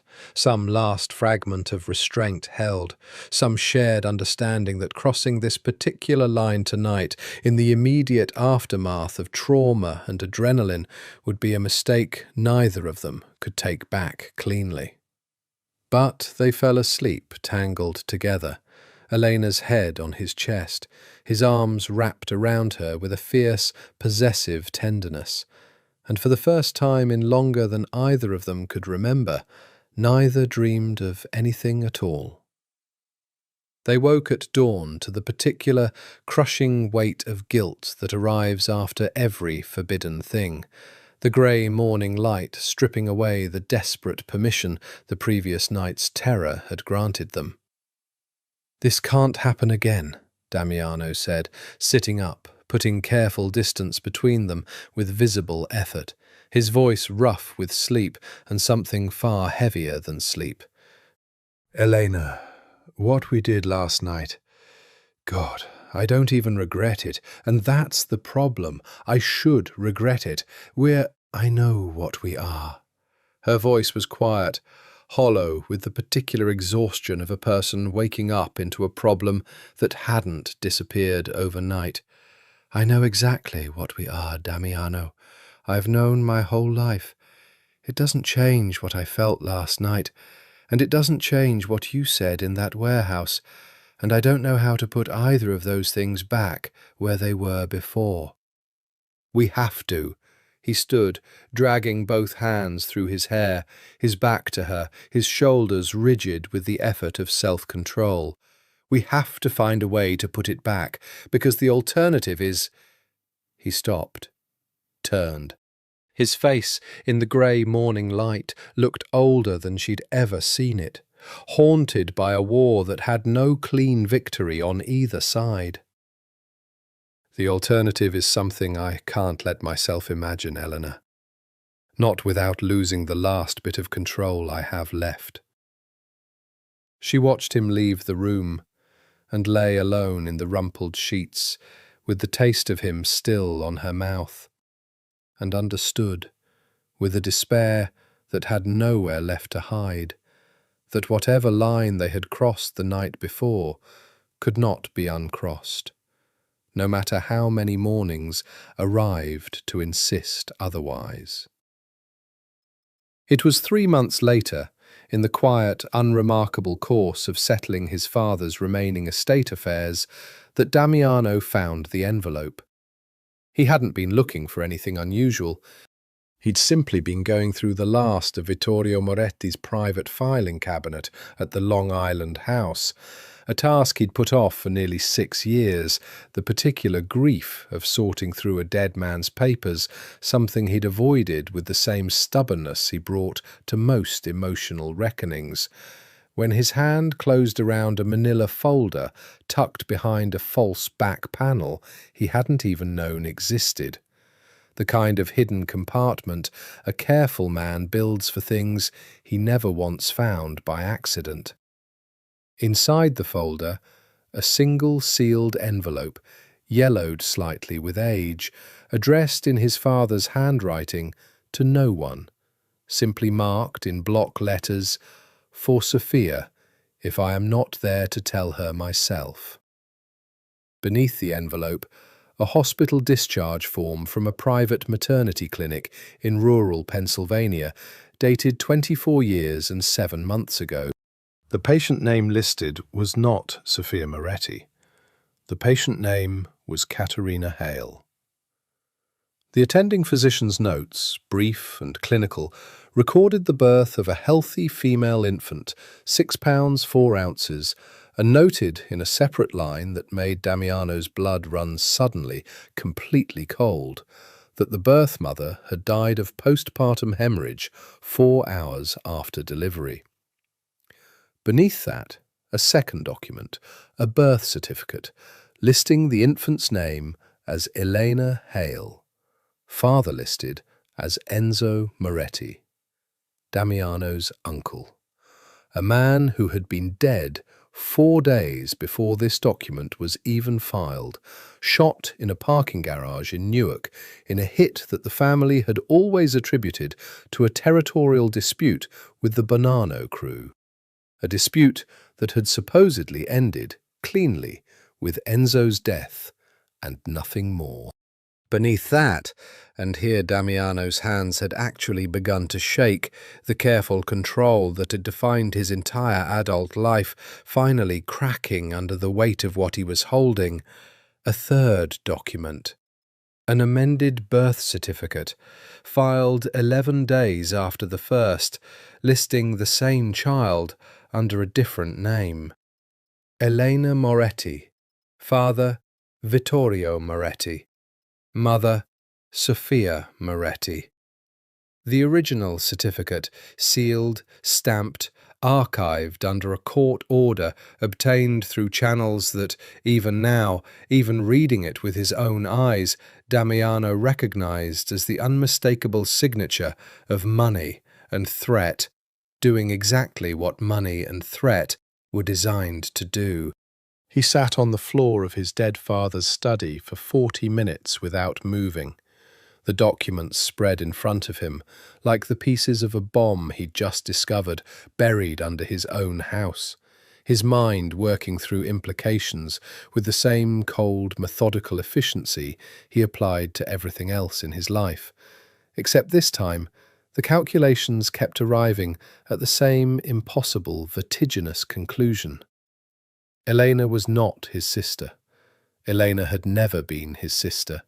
Not by blood, not by any biological measure that mattered to the world they lived in, not in any way that should have made every feeling he'd spent 10 years burying under shame and self-loathing actually, technically, forbidden.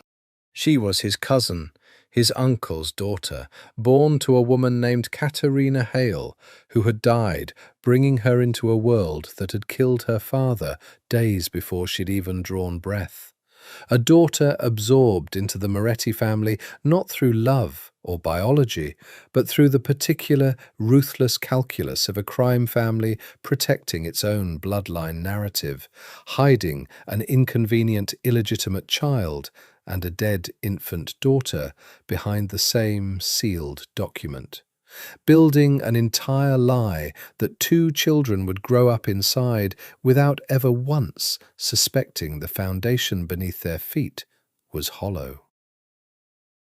He didn't know yet why his father had hidden it this thoroughly, why even his mother had apparently buried the truth so deep that her own moment of grief on the terrace, "I will not lose another child," had nearly slipped free before she caught herself. He didn't know what exact secret had died with Vittorio Moretti, or what part of it Sofia still carried alone. He knew only one thing, with absolute bone-deep certainty, as he sat on that study floor with his entire understanding of his own life rewritten in front of him. Every single feeling he had spent a decade torturing himself over, every desire he had buried under shame thick enough to choke on, was not, in fact, the sin he had believed it to be. It was something else entirely. Something that, in this family's bloody and complicated world, might actually be allowed. He should have felt relief. Instead, sitting alone in his dead father's study, with a decade of guilt suddenly and violently dissolving, what Damiano Moretti felt first, before relief, before joy, before anything resembling lightness, was a cold, sharpening dread, because some part of him, the part trained since childhood to see every piece of information as a potential weapon, already understood that a secret this large, buried this deep, protected by forged documents and a murder the family had spent 24 years not properly investigating, was not a gift. It was a fuse.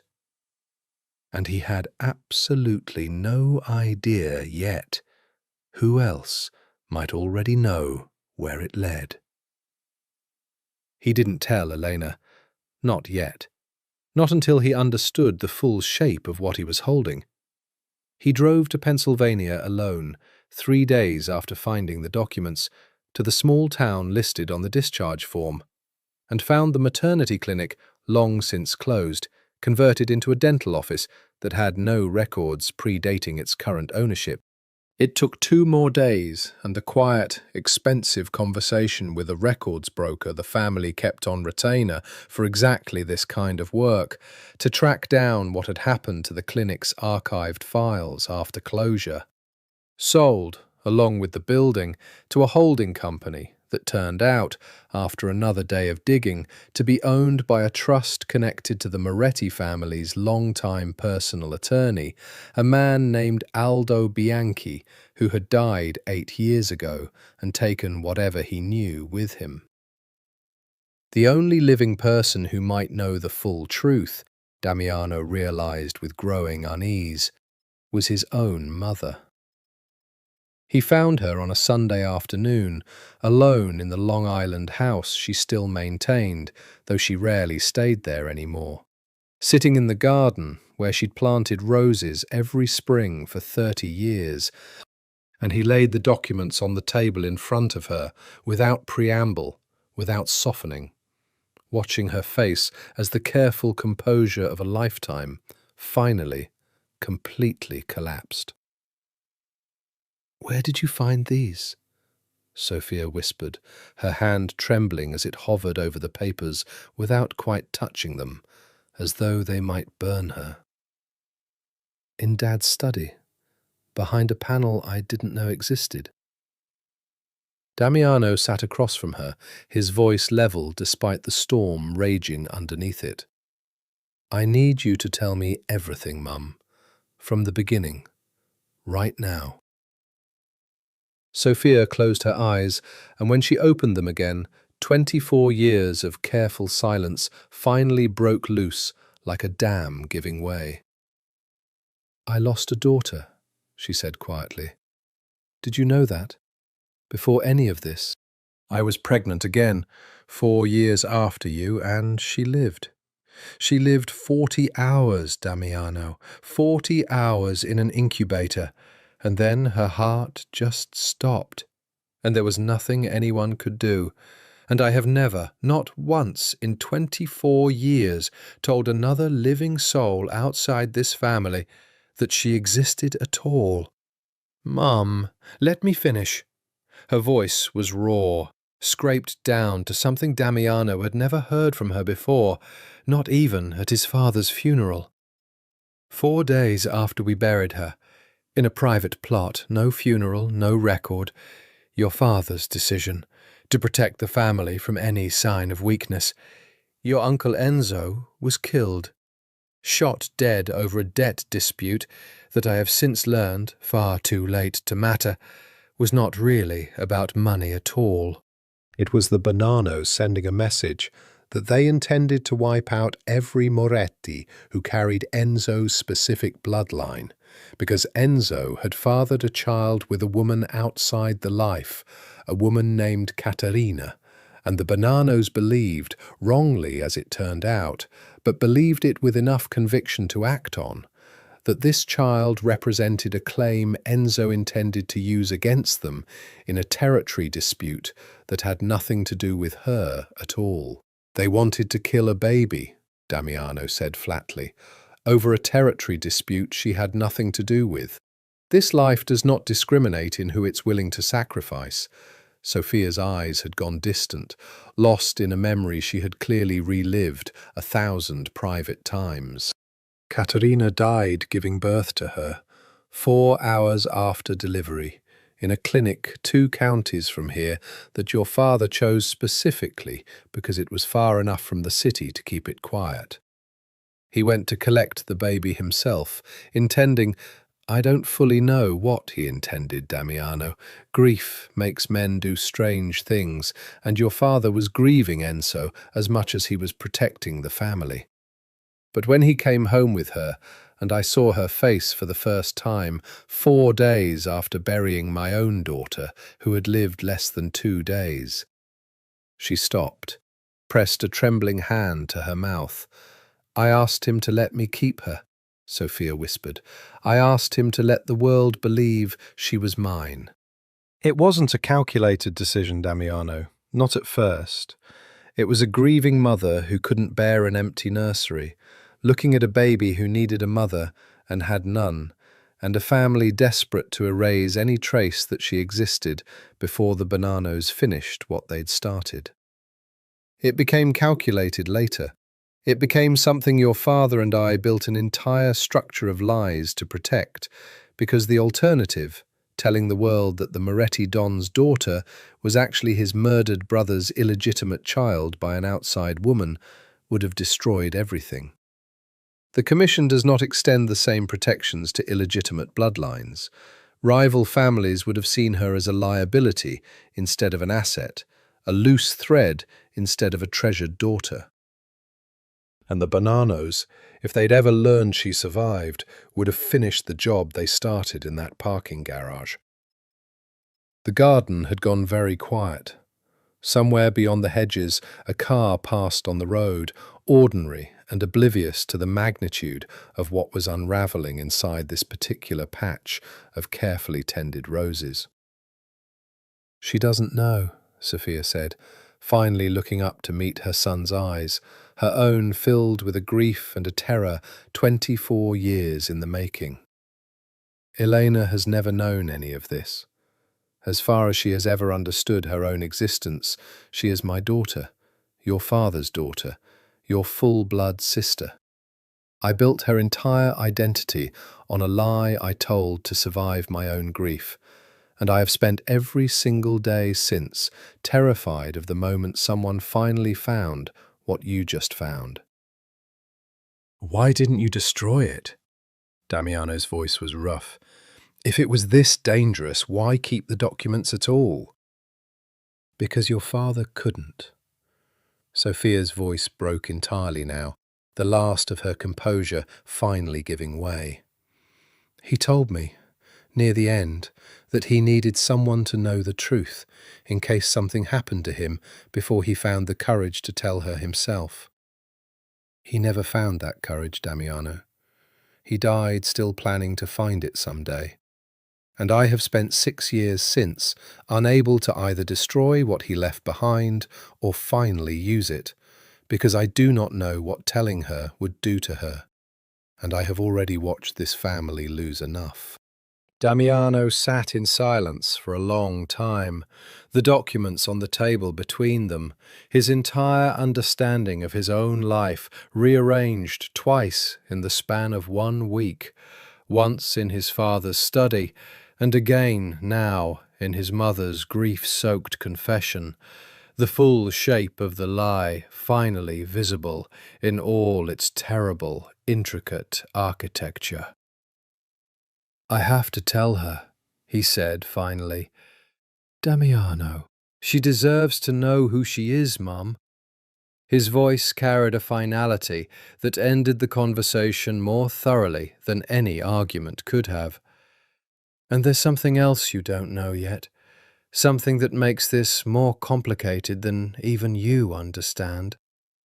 Sophia's eyes searched his face, dread visibly gathering behind them, some maternal instinct already arriving, half a step ahead of the words, at a conclusion she clearly didn't want to reach. "Damiano," she said slowly, "what have you done?" He told her everything eventually. His mother first, in that garden, the confession of a decade's worth of forbidden feeling finally spoken aloud to another living person, watched over by rose bushes, and a grief that had just gotten infinitely more complicated. Sophia had not screamed, had not collapsed, had simply gone very still and very pale, and said, after a long, terrible silence, "Oh my God. Oh my God, I should have seen this years ago," before pressing both hands over her face and weeping in a way Damiano had never witnessed from his mother in his entire life. He told Elena 3 days after that, in the penthouse on a Thursday evening, with the city laid out gold and indifferent beyond the windows, and the telling took almost 2 hours, because she made him repeat parts of it twice, 3 times, her face moving through disbelief and shock, and a grief so profound it seemed to physically diminish her, curling smaller and smaller into the corner of the couch as the full architecture of her own life dissolved and reformed in front of her. "I'm not your sister," she said finally, when he'd finished, the words emerging flat and strange, like a phrase in a foreign language she was testing for the first time. "I'm not Mum's daughter. I'm not even... I don't even know who I actually am, Damiana. My whole name, my whole identity, it's all just..." She made a small, broken gesture with her hand, encompassing 24 years of a life built on borrowed foundations. "It's all just something you people decided to tell me." "Elena, don't," her voice cracked. "Don't try to make this gentle right now. I need a minute. I need more than a minute. I need to understand how I spent my entire life believing I was someone I'm not, while everyone around me apparently knew otherwise. Mum didn't know I felt anything for you until a few months ago, and she didn't know I'd found the documents until last week. You weren't the only one kept in the dark, Elena. We both were, in different ways, our entire lives." "That's not the same thing."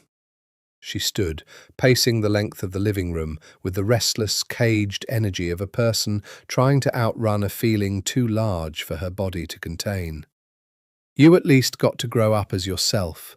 I grew up as someone's replacement, a dead baby's replacement, Damiano. That's what I am.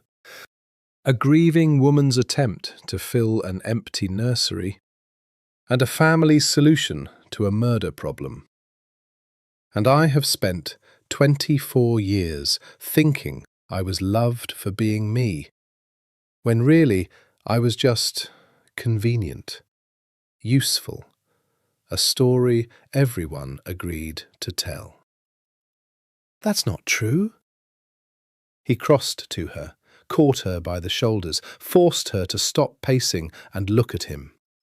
Elena, listen to me. My mother didn't keep you because you were convenient. She kept you because she looked at a motherless baby and couldn't let her go. Grief or not, calculation or not. And my father, whatever else he did, whatever lies he built around you, he loved you, Elena. I watched him with you my entire childhood. That love wasn't a performance. None of it was a performance. And you? Her eyes, wet and furious and devastated, finally lifted to his. What were your feelings for me, Damiano? Was that a performance too, or was it always— She stopped, the question too large, too dangerous to finish out loud, even now, even with everything else already broken open between them. You know it wasn't a performance. His voice had dropped, low and rough, his hands tightening slightly on her shoulders. Elena, do you understand what this means? Do you understand what I'm actually telling you? That we're not related. The words came out of her slowly, like she was testing the shape of them, watching for the trap. That we never were.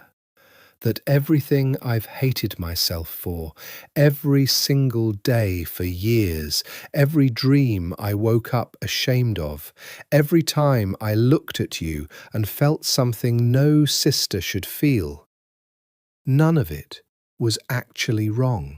Not in the way I thought. No.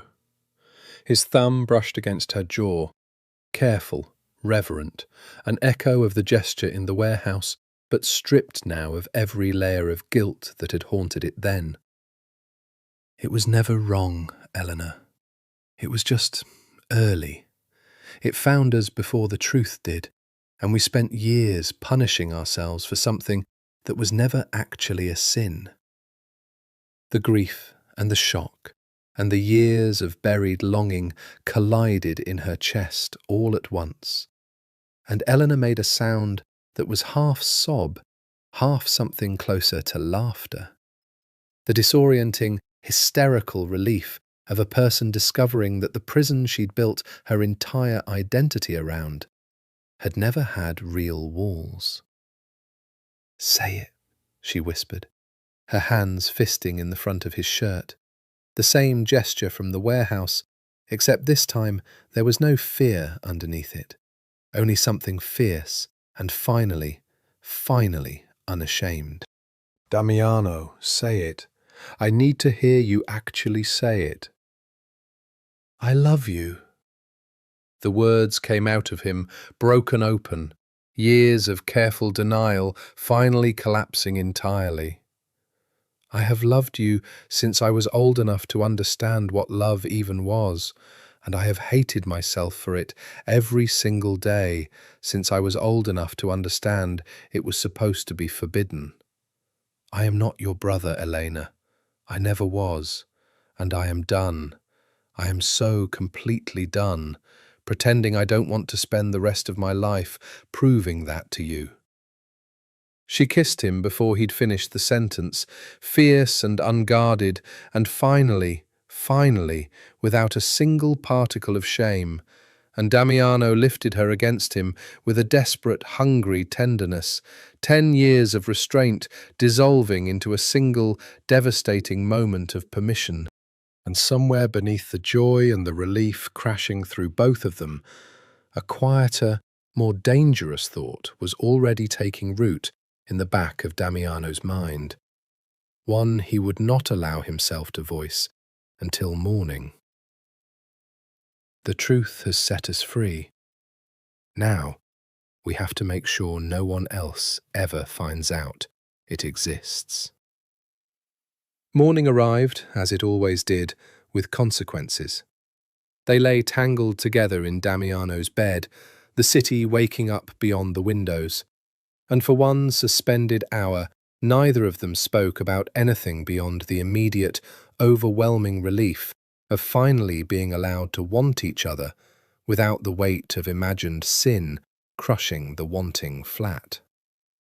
Elena traced the lines of his chest with idle fingers, marvelling at the strange lightness in her own body, as though she'd been carrying an invisible stone for years and had only just now noticed its absence.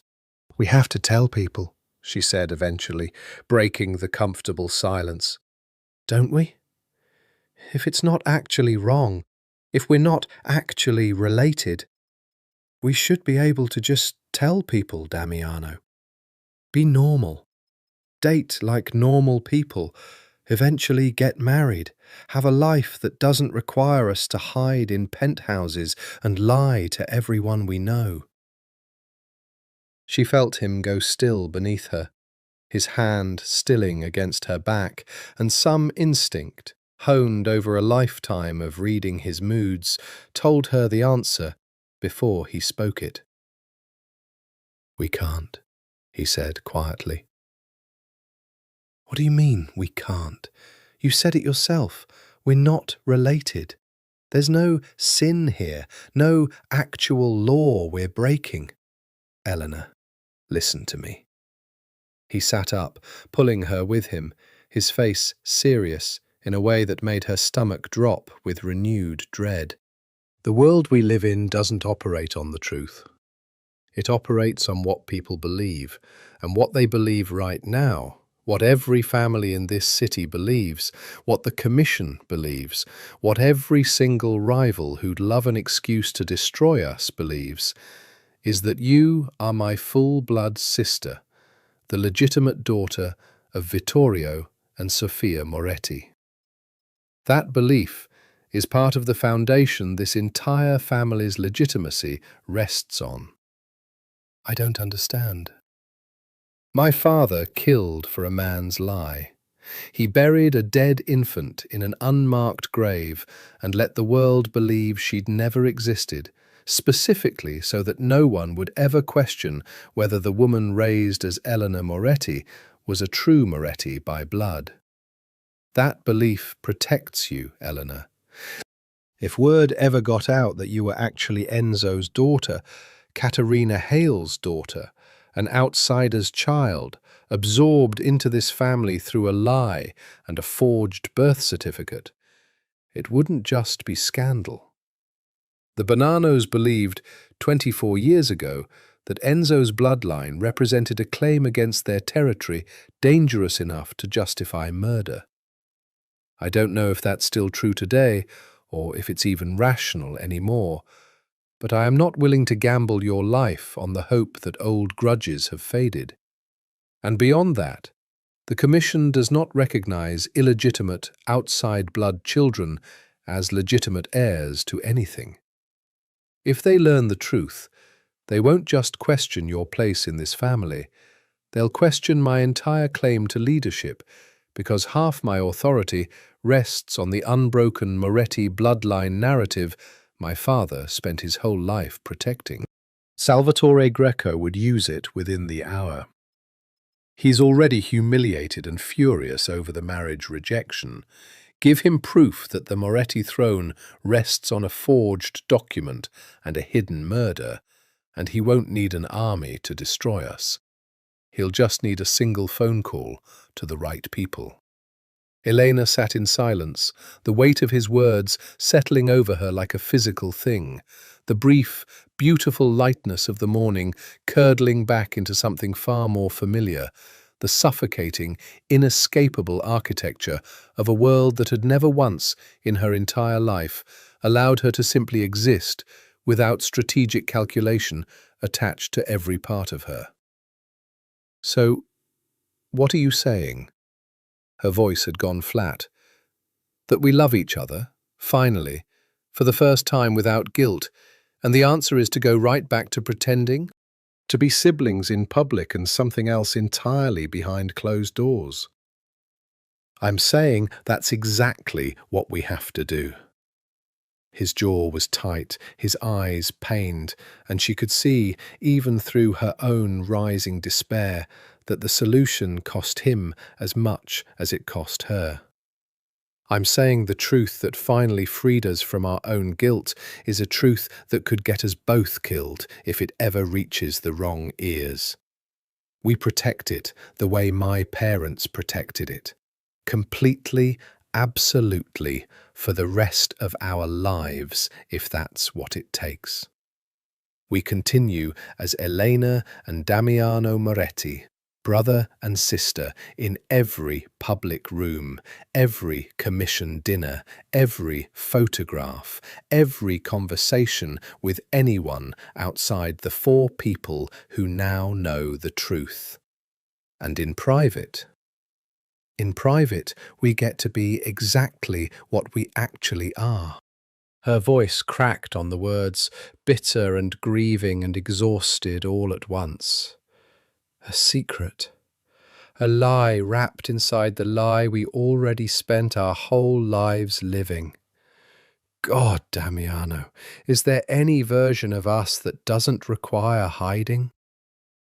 He pulled her against him, his arms tightening with a fierce, desperate certainty that did nothing to soften the impossible math of what he was asking of her. I know it's not what you wanted. I know you wanted the world to finally make sense, finally be simple, finally let you just be a woman who fell in love instead of a secret someone has to protect.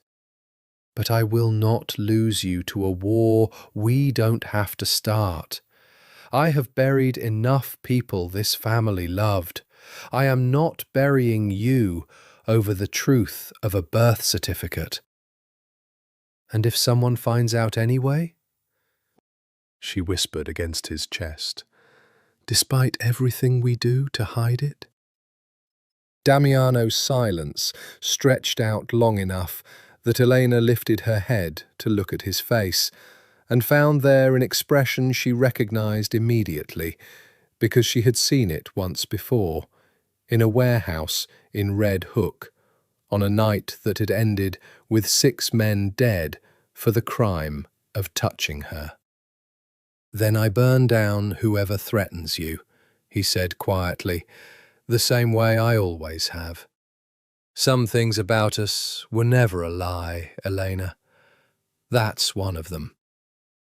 They built a life inside the lie, the way people sometimes build entire houses on land they know is slowly sinking, carefully, deliberately, with the constant low-grade awareness that the ground beneath them could not be entirely trusted.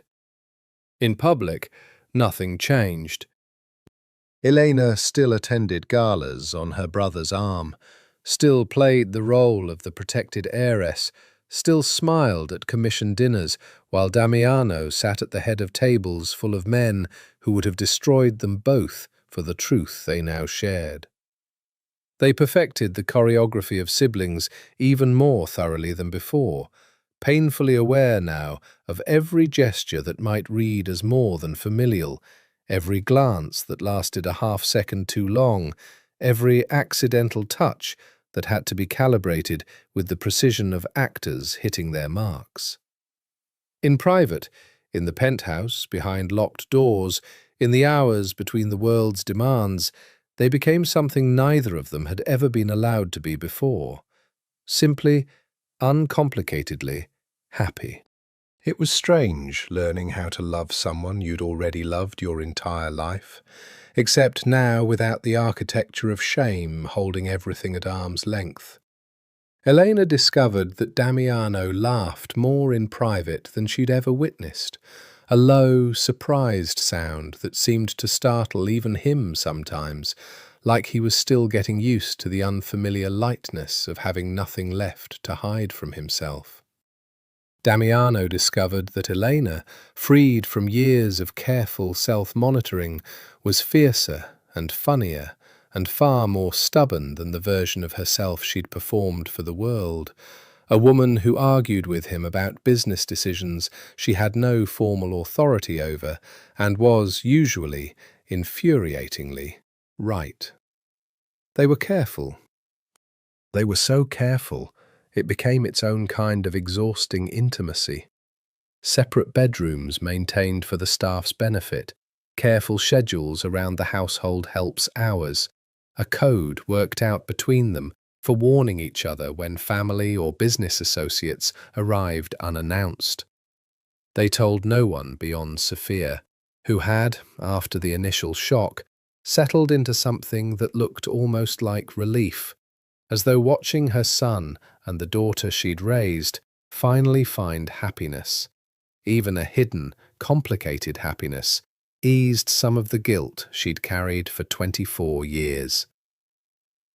"I should have told her sooner," Sophia admitted to Damiano one evening, watching from the kitchen window as Elena laughed at something in the garden below, sunlight catching in her dark hair.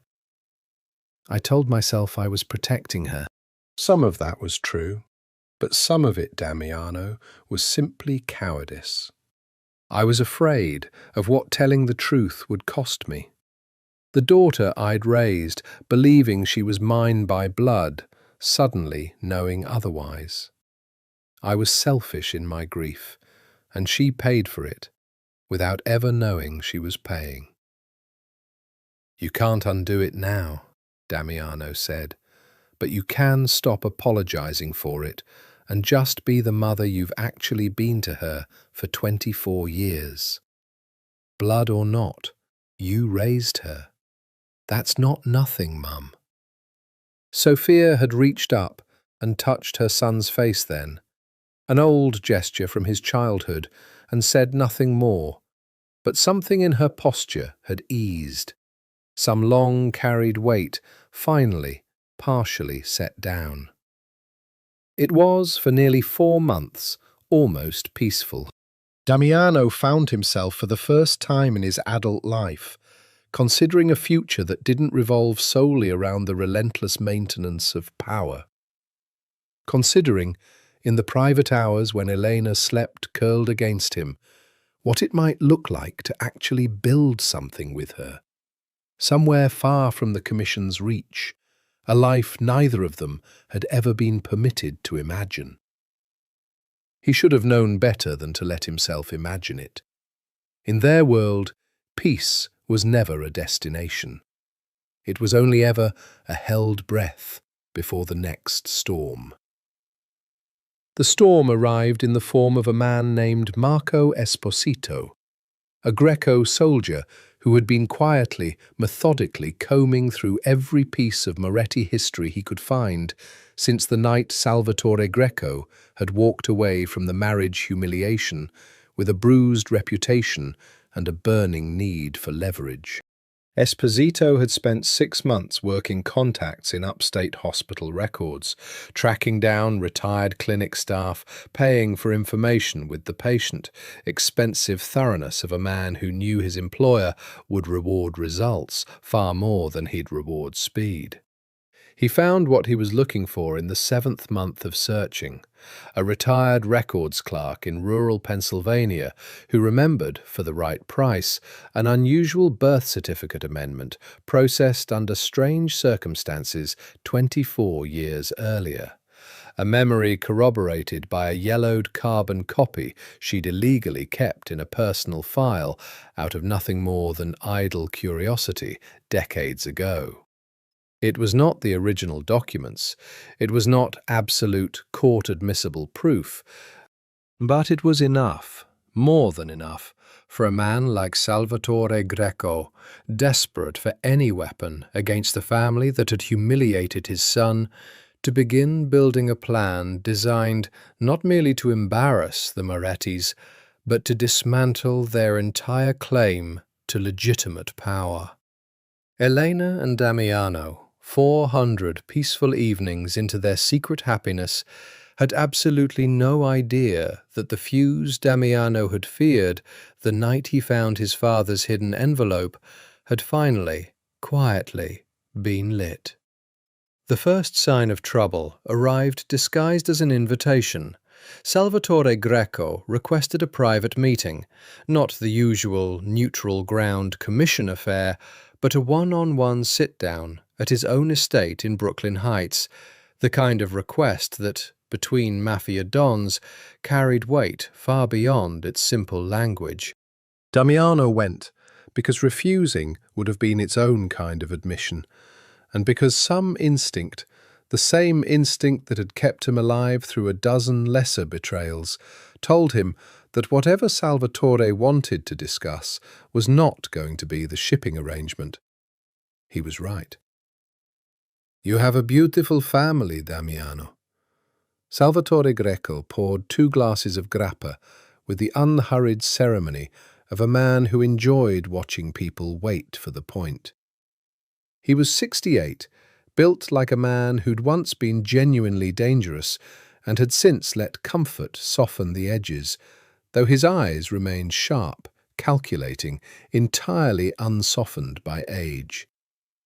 "Your father built something extraordinary, the kind of legacy most men in this life only dream about." "You didn't invite me here to compliment my father's legacy."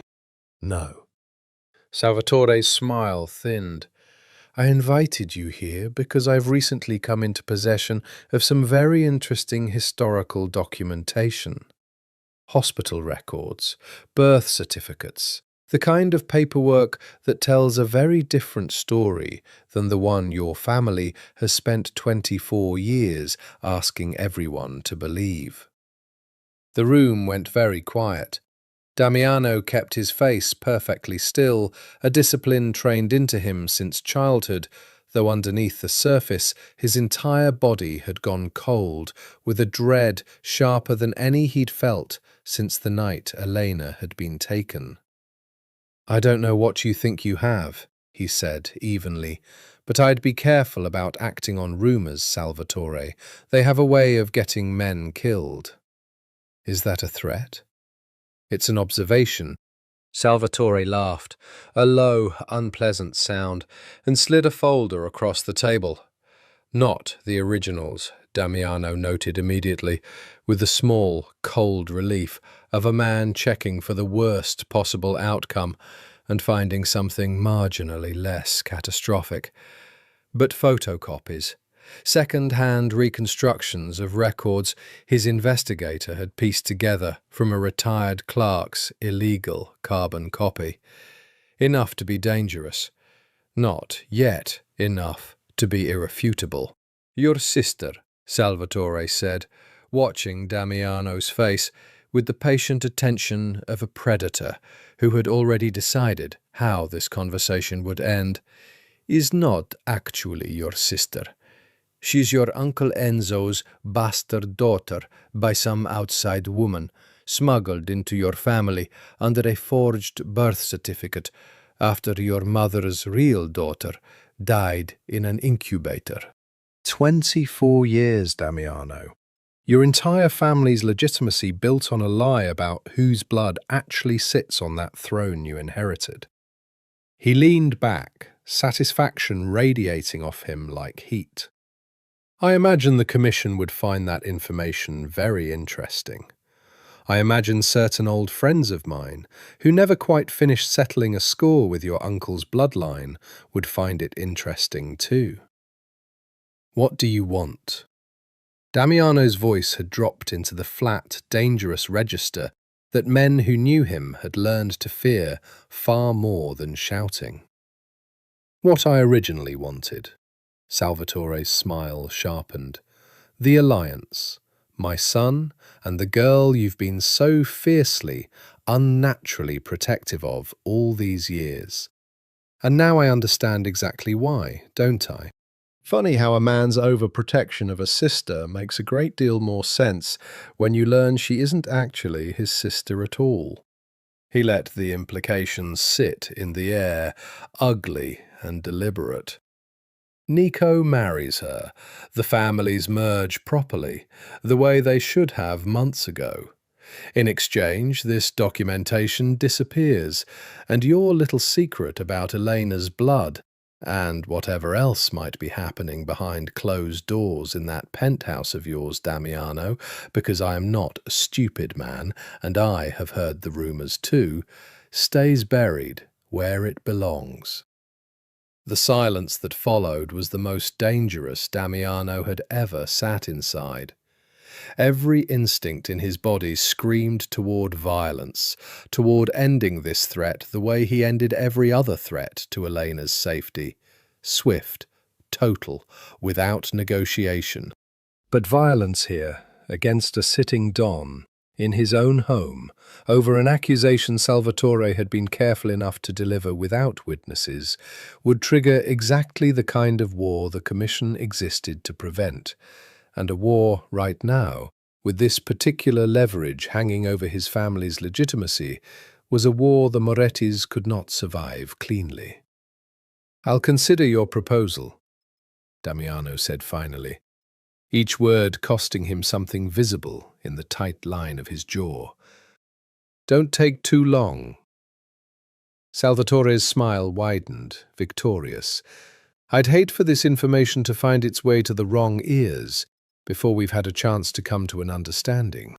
Damiano left the Greco estate with murder sitting quiet and patient in his chest, and the absolute, unshakable certainty that Salvatore Greco's threat against Elena's safety, implicit in every word, however carefully softened by the language of business, had just become a problem that no negotiation, no alliance, no clever manoeuvring through commission politics was ever going to solve. There was only one solution Damiano Moretti had ever truly trusted in his entire life, and it had nothing to do with marriage contracts. He told Elena everything that same night because he had promised himself, after the warehouse, after the lie of their childhood, that he would never again let her face a threat to her life without the full truth of what it actually was.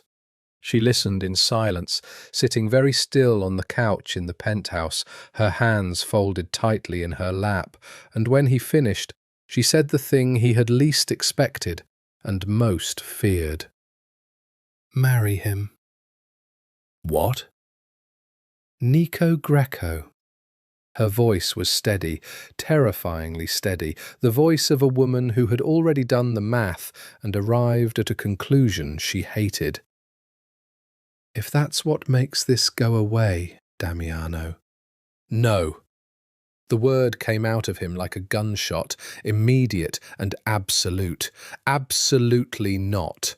I am not handing you over to that family to buy a documents folder, Elena. We are not having this conversation." "You'd rather start a war? Risk the commission turning on us, risk the Bananos finishing whatever they started 24 years ago, risk everything your father built over me?" "Yes."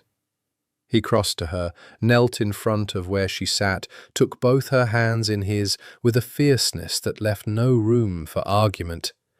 "Elena, listen to me. There is no version of this life where I trade you for safety. There never was, even when I thought you were my blood sister. There certainly isn't now, when you're the only thing in this entire world I actually want to keep.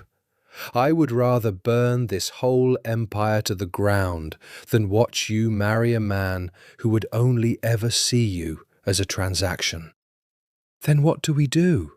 Her composure finally cracked, fear bleeding through the careful steadiness she'd been holding. "Damiano, he has proof, or close enough to proof. If it reaches the commission, it won't." His voice had gone quiet, certain, the particular calm he wore right before he made a decision that would end someone's life. Because Salvatore Greco is not going to live long enough to use it. "Damiano, I'm not asking your permission, Elena. I'm telling you what's going to happen, because you deserve to know, and because I will not let you carry the guilt of not knowing." He held her gaze, unflinching, the weight of 100 similar decisions visible behind his eyes. "Salvatore made a mistake tonight. He showed me his hand without protecting himself first. He thinks the threat of exposure keeps him safe, that I won't move against him while that documentation exists somewhere outside his control. He's wrong. I'm going to find every copy of that documentation before I move, and then I'm going to remove the man who weaponized it against you, the same way I've removed every other threat to your life since I was 19 years old. The only difference this time is the stakes. What followed was not war in the way the underworld typically understood it. No public bloodshed, no Jai corner shootings, no message-sending massacres that would draw police attention and commission scrutiny. It was something colder, more surgical. The kind of operation that took 3 weeks of careful planning rather than 3 minutes of violent improvisation. Nico Falcone tracked down the retired records clerk in Pennsylvania within 4 days, paid her triple what Salvatore's man had paid, and walked away not just with her cooperation, but with the original illegal carbon copy she'd kept for 2 decades, the single physical artifact that gave Salvatore's threat any teeth at all. 2 more weeks of careful surveillance identified exactly where Salvatore kept the photocopied folder.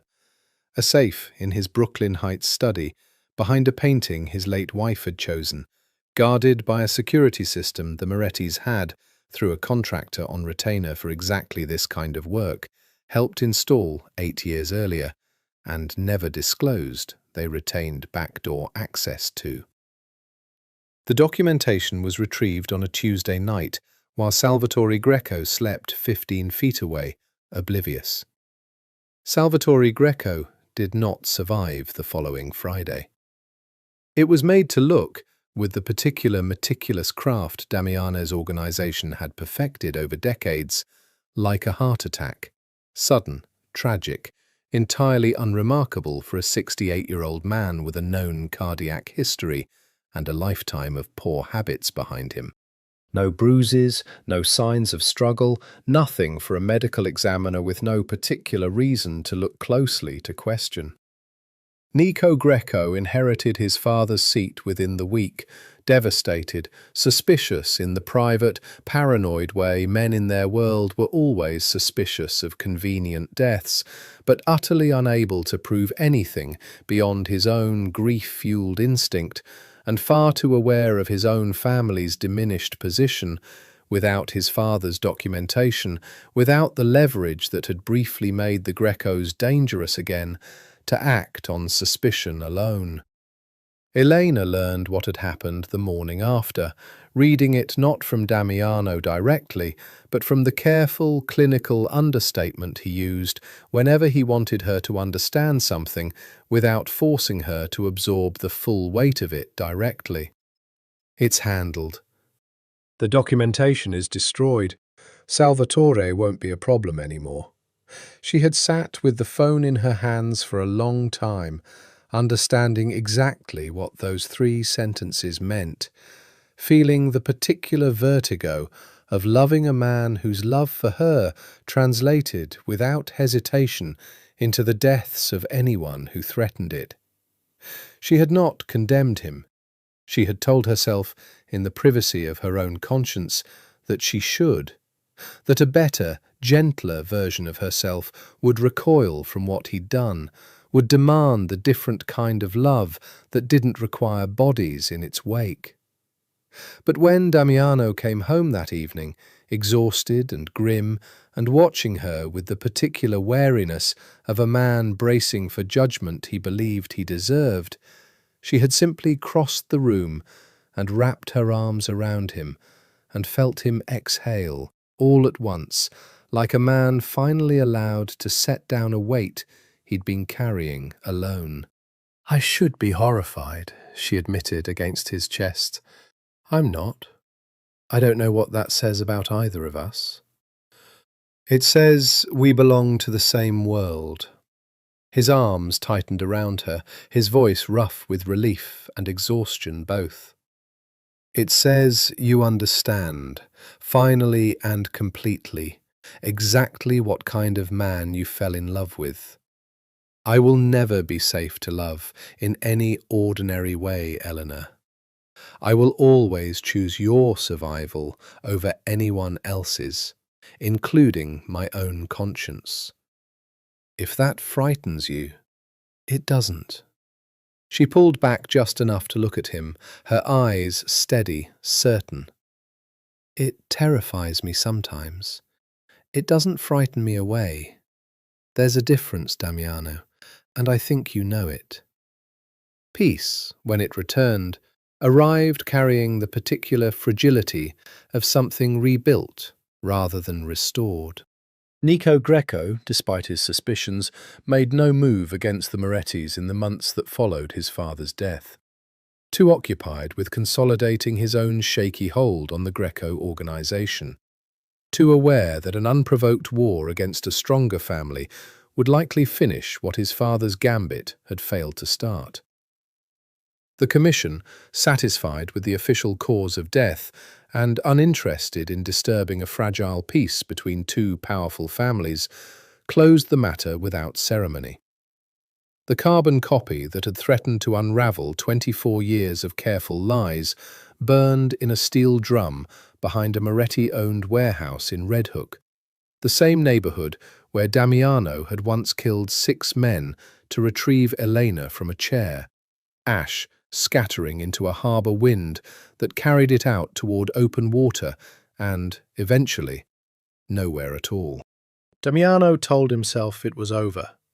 He had learned, over a lifetime in this life, never to fully believe that particular comfort. But for nearly a year, the world cooperated with the fiction anyway. Elena flourished in ways that surprised even her.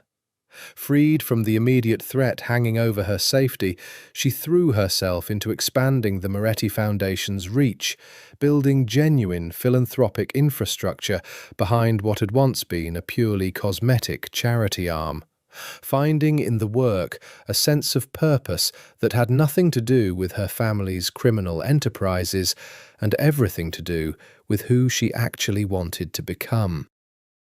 Damiano watched her build something entirely her own, with a pride so fierce it sometimes startled him, a feeling that had nothing to do with possession and everything to do with simply, finally, getting to witness her become more fully herself. They were careful still. Careful in public, careful around staff, careful with every choreographed gesture that maintained the fiction the world required of them. But the careful had stopped feeling, most days, like suffocation. It had become, instead, something closer to a private language only the two of them shared, a secret that bound them together rather than one that merely threatened to tear them apart. It was Sophia, on a quiet evening nearly 14 months after the confession in the Rose Garden, who finally said the thing none of them had dared say aloud since the documents first surfaced. "You should marry her," she said to Damiano, watching Elena across the dinner table, laughing at something Vivian had said, utterly unaware of the conversation happening in low murmurs beside her. Properly, eventually. Quietly, in a way the world doesn't need to fully understand, but properly nonetheless. You've waited long enough, Damiano. You've both earned more than a life lived entirely behind locked doors. You know what marrying her publicly would mean, the questions it would raise. I'm not suggesting you announce it at a commission dinner.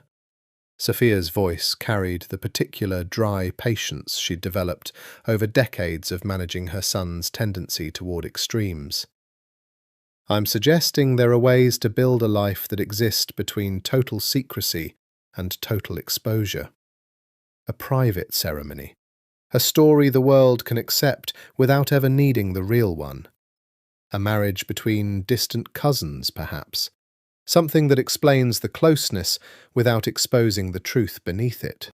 People believe what they're given a reasonable story to believe, Damiano. You don't need to hand them the whole truth. You only need to hand them enough of a lie that the real one stays buried." Damiano considered his mother's words for a long moment, watching Elena's face across the table, bright and unguarded, in a way that had become, over the past year, the single most precious sight in his entire, carefully controlled existence. "I'll think about it," he said. He thought about it for exactly 6 weeks, and at the end of those 6 weeks, on a private stretch of beach on an island off the coast of Sicily that the family had owned for 3 generations and that almost no one outside the immediate family knew existed, he asked Elena to marry him with a ring that had belonged to his grandmother, in a ceremony that would eventually involve exactly 9 people and a story carefully constructed for anyone who later asked. A quiet love that had bloomed, the official narrative would claim, between Elena Moretti and a distant cousin from the Sicilian branch of the family that almost no one had ever met. A man whose name on the documents would not be Damiano Moretti at all, but a carefully constructed alternate identity, built by people whose entire profession was building exactly this kind of necessary fiction. "You're sure about this?" Elena asked him, the ring catching the last of the Sicilian sunset on her finger, the Mediterranean breaking softly against the shore behind them. "An entire false identity, Damiano. An entire second life, just so we can have this. I have spent my whole life building false identities for other people's protection." He brought her hand to his lips, pressed a kiss against the ring, against her knuckles, against the particular impossible miracle of having survived everything the world had thrown at them to arrive at this exact moment. Building one for our own happiness feels, finally, like the first thing I've ever constructed purely for myself, instead of out of obligation. And if someone finds out anyway? Despite the false name, despite every precaution? He looked at her then, the woman who had been his sister and his secret and his deepest forbidden longing, and was now, finally, simply and entirely his wife, and felt the old, familiar certainty settle back into his chest, the one constant that had survived every revelation, every threat, every reconstruction of the truth that had defined their entire shared life. "Then I do what I have always done," he said quietly. "I burn down whoever threatens you, and I keep you safe. And the world keeps believing whatever story it needs to believe to leave us alone. Some things about us were never going to change, Elena. I think you stopped being afraid of that a long time ago."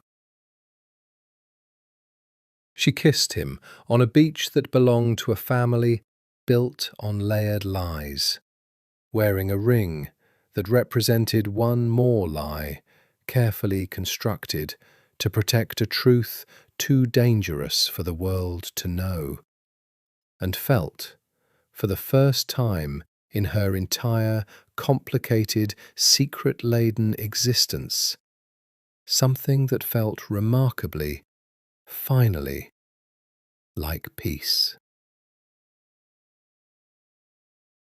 3 years later, the woman the world knew as Elena Moretti stood on the terrace of the Manhattan penthouse, 40 stories above a city that had never once suspected the truth living quietly within its skyline, and watched her husband, known to the world in every official capacity that mattered as her brother, cross the room toward her, with their daughter asleep against his shoulder. Sophia had been right in the end about the architecture of necessary lies. The world had accepted, without much scrutiny, the story of a distant Sicilian cousin named Matteo Conti, who had quietly married Elena Moretti in a private ceremony. A man who appeared occasionally at family gatherings under careful management, photographed rarely, discussed less. An invented life built with the same meticulous care the family had once used to disguise an entirely different secret. Damiano Moretti remained in every public record, every commission dinner, every photograph that mattered to the outside world, Elena's older brother.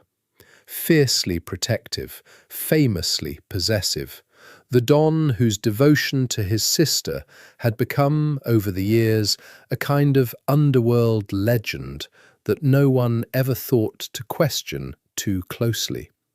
Because the truth, when properly disguised, has a way of looking exactly like the lie everyone already expects to see.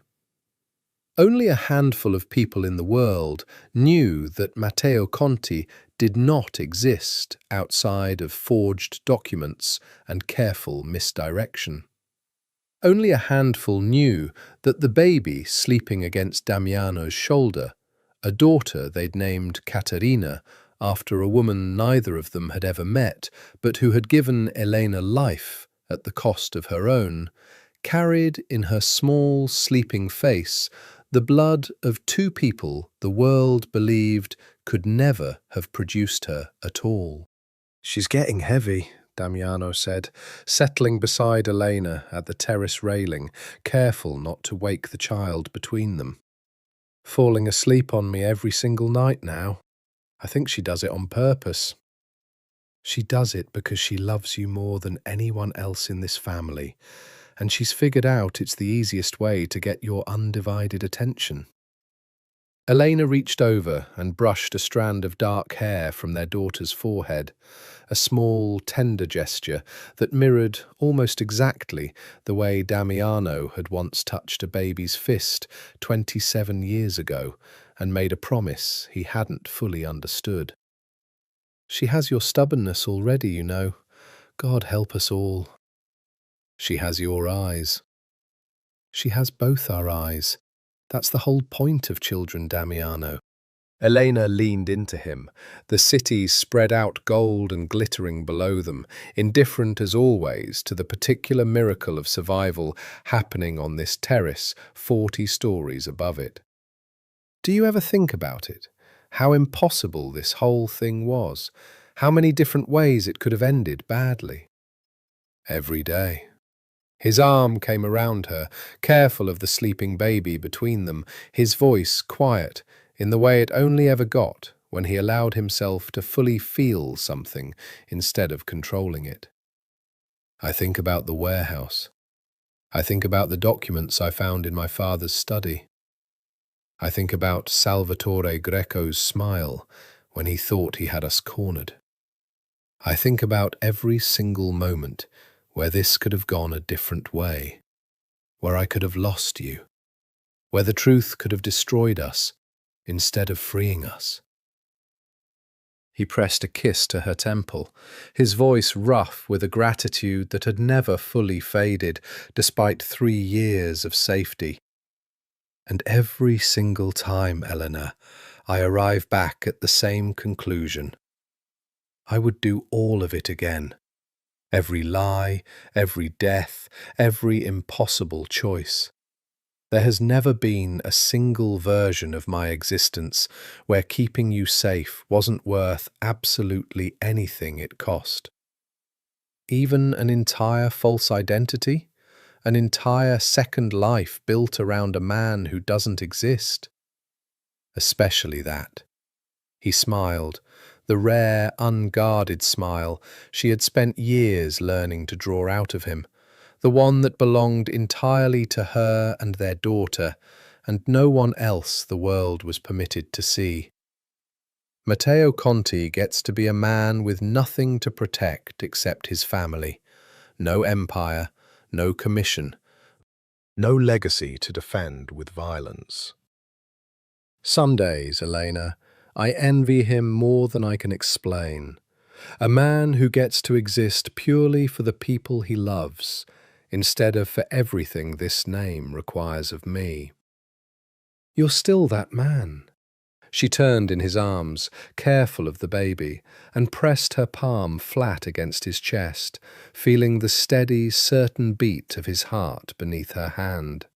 The same heart that had, 27 years ago, decided to protect a baby girl who turned out to never have been his sister at all, and had spent every year since proving, in increasingly extraordinary ways, exactly how far that protection would extend.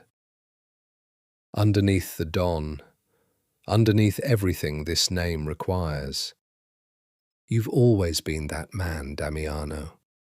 The name on the documents was never really the point.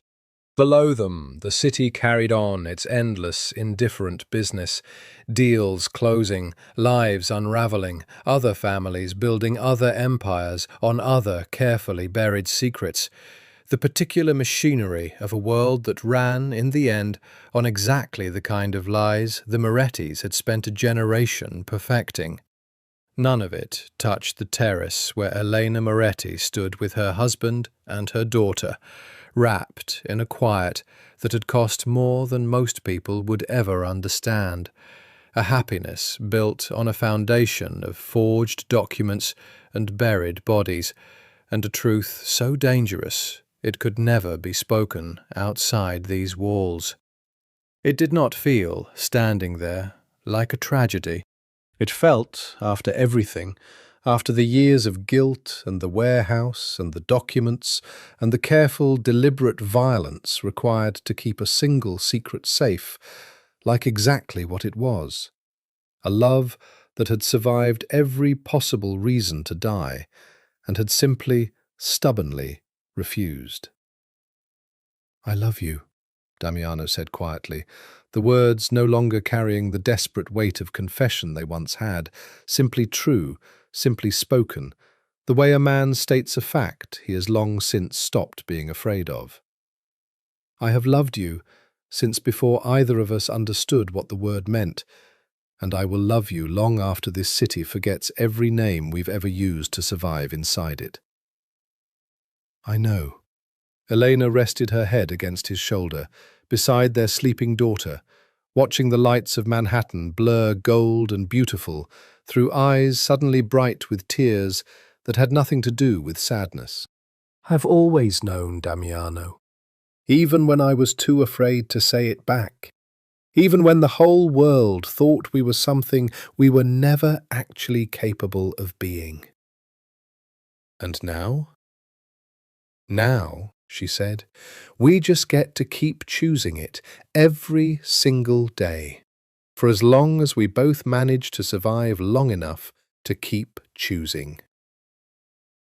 The wind moved across the terrace, carrying the city's distant hum, and somewhere below them, in the careful architecture of lies built to protect exactly this moment, the truth that had once threatened to destroy them both finally settled into something quieter, something permanent. Not a confession waiting to be discovered, not a fuse waiting to be lit, but simply the foundation of a life two people had built, against every possible odd, out of nothing more than a love that had never, despite everyone's worst fears, been the sin the world once believed it to be.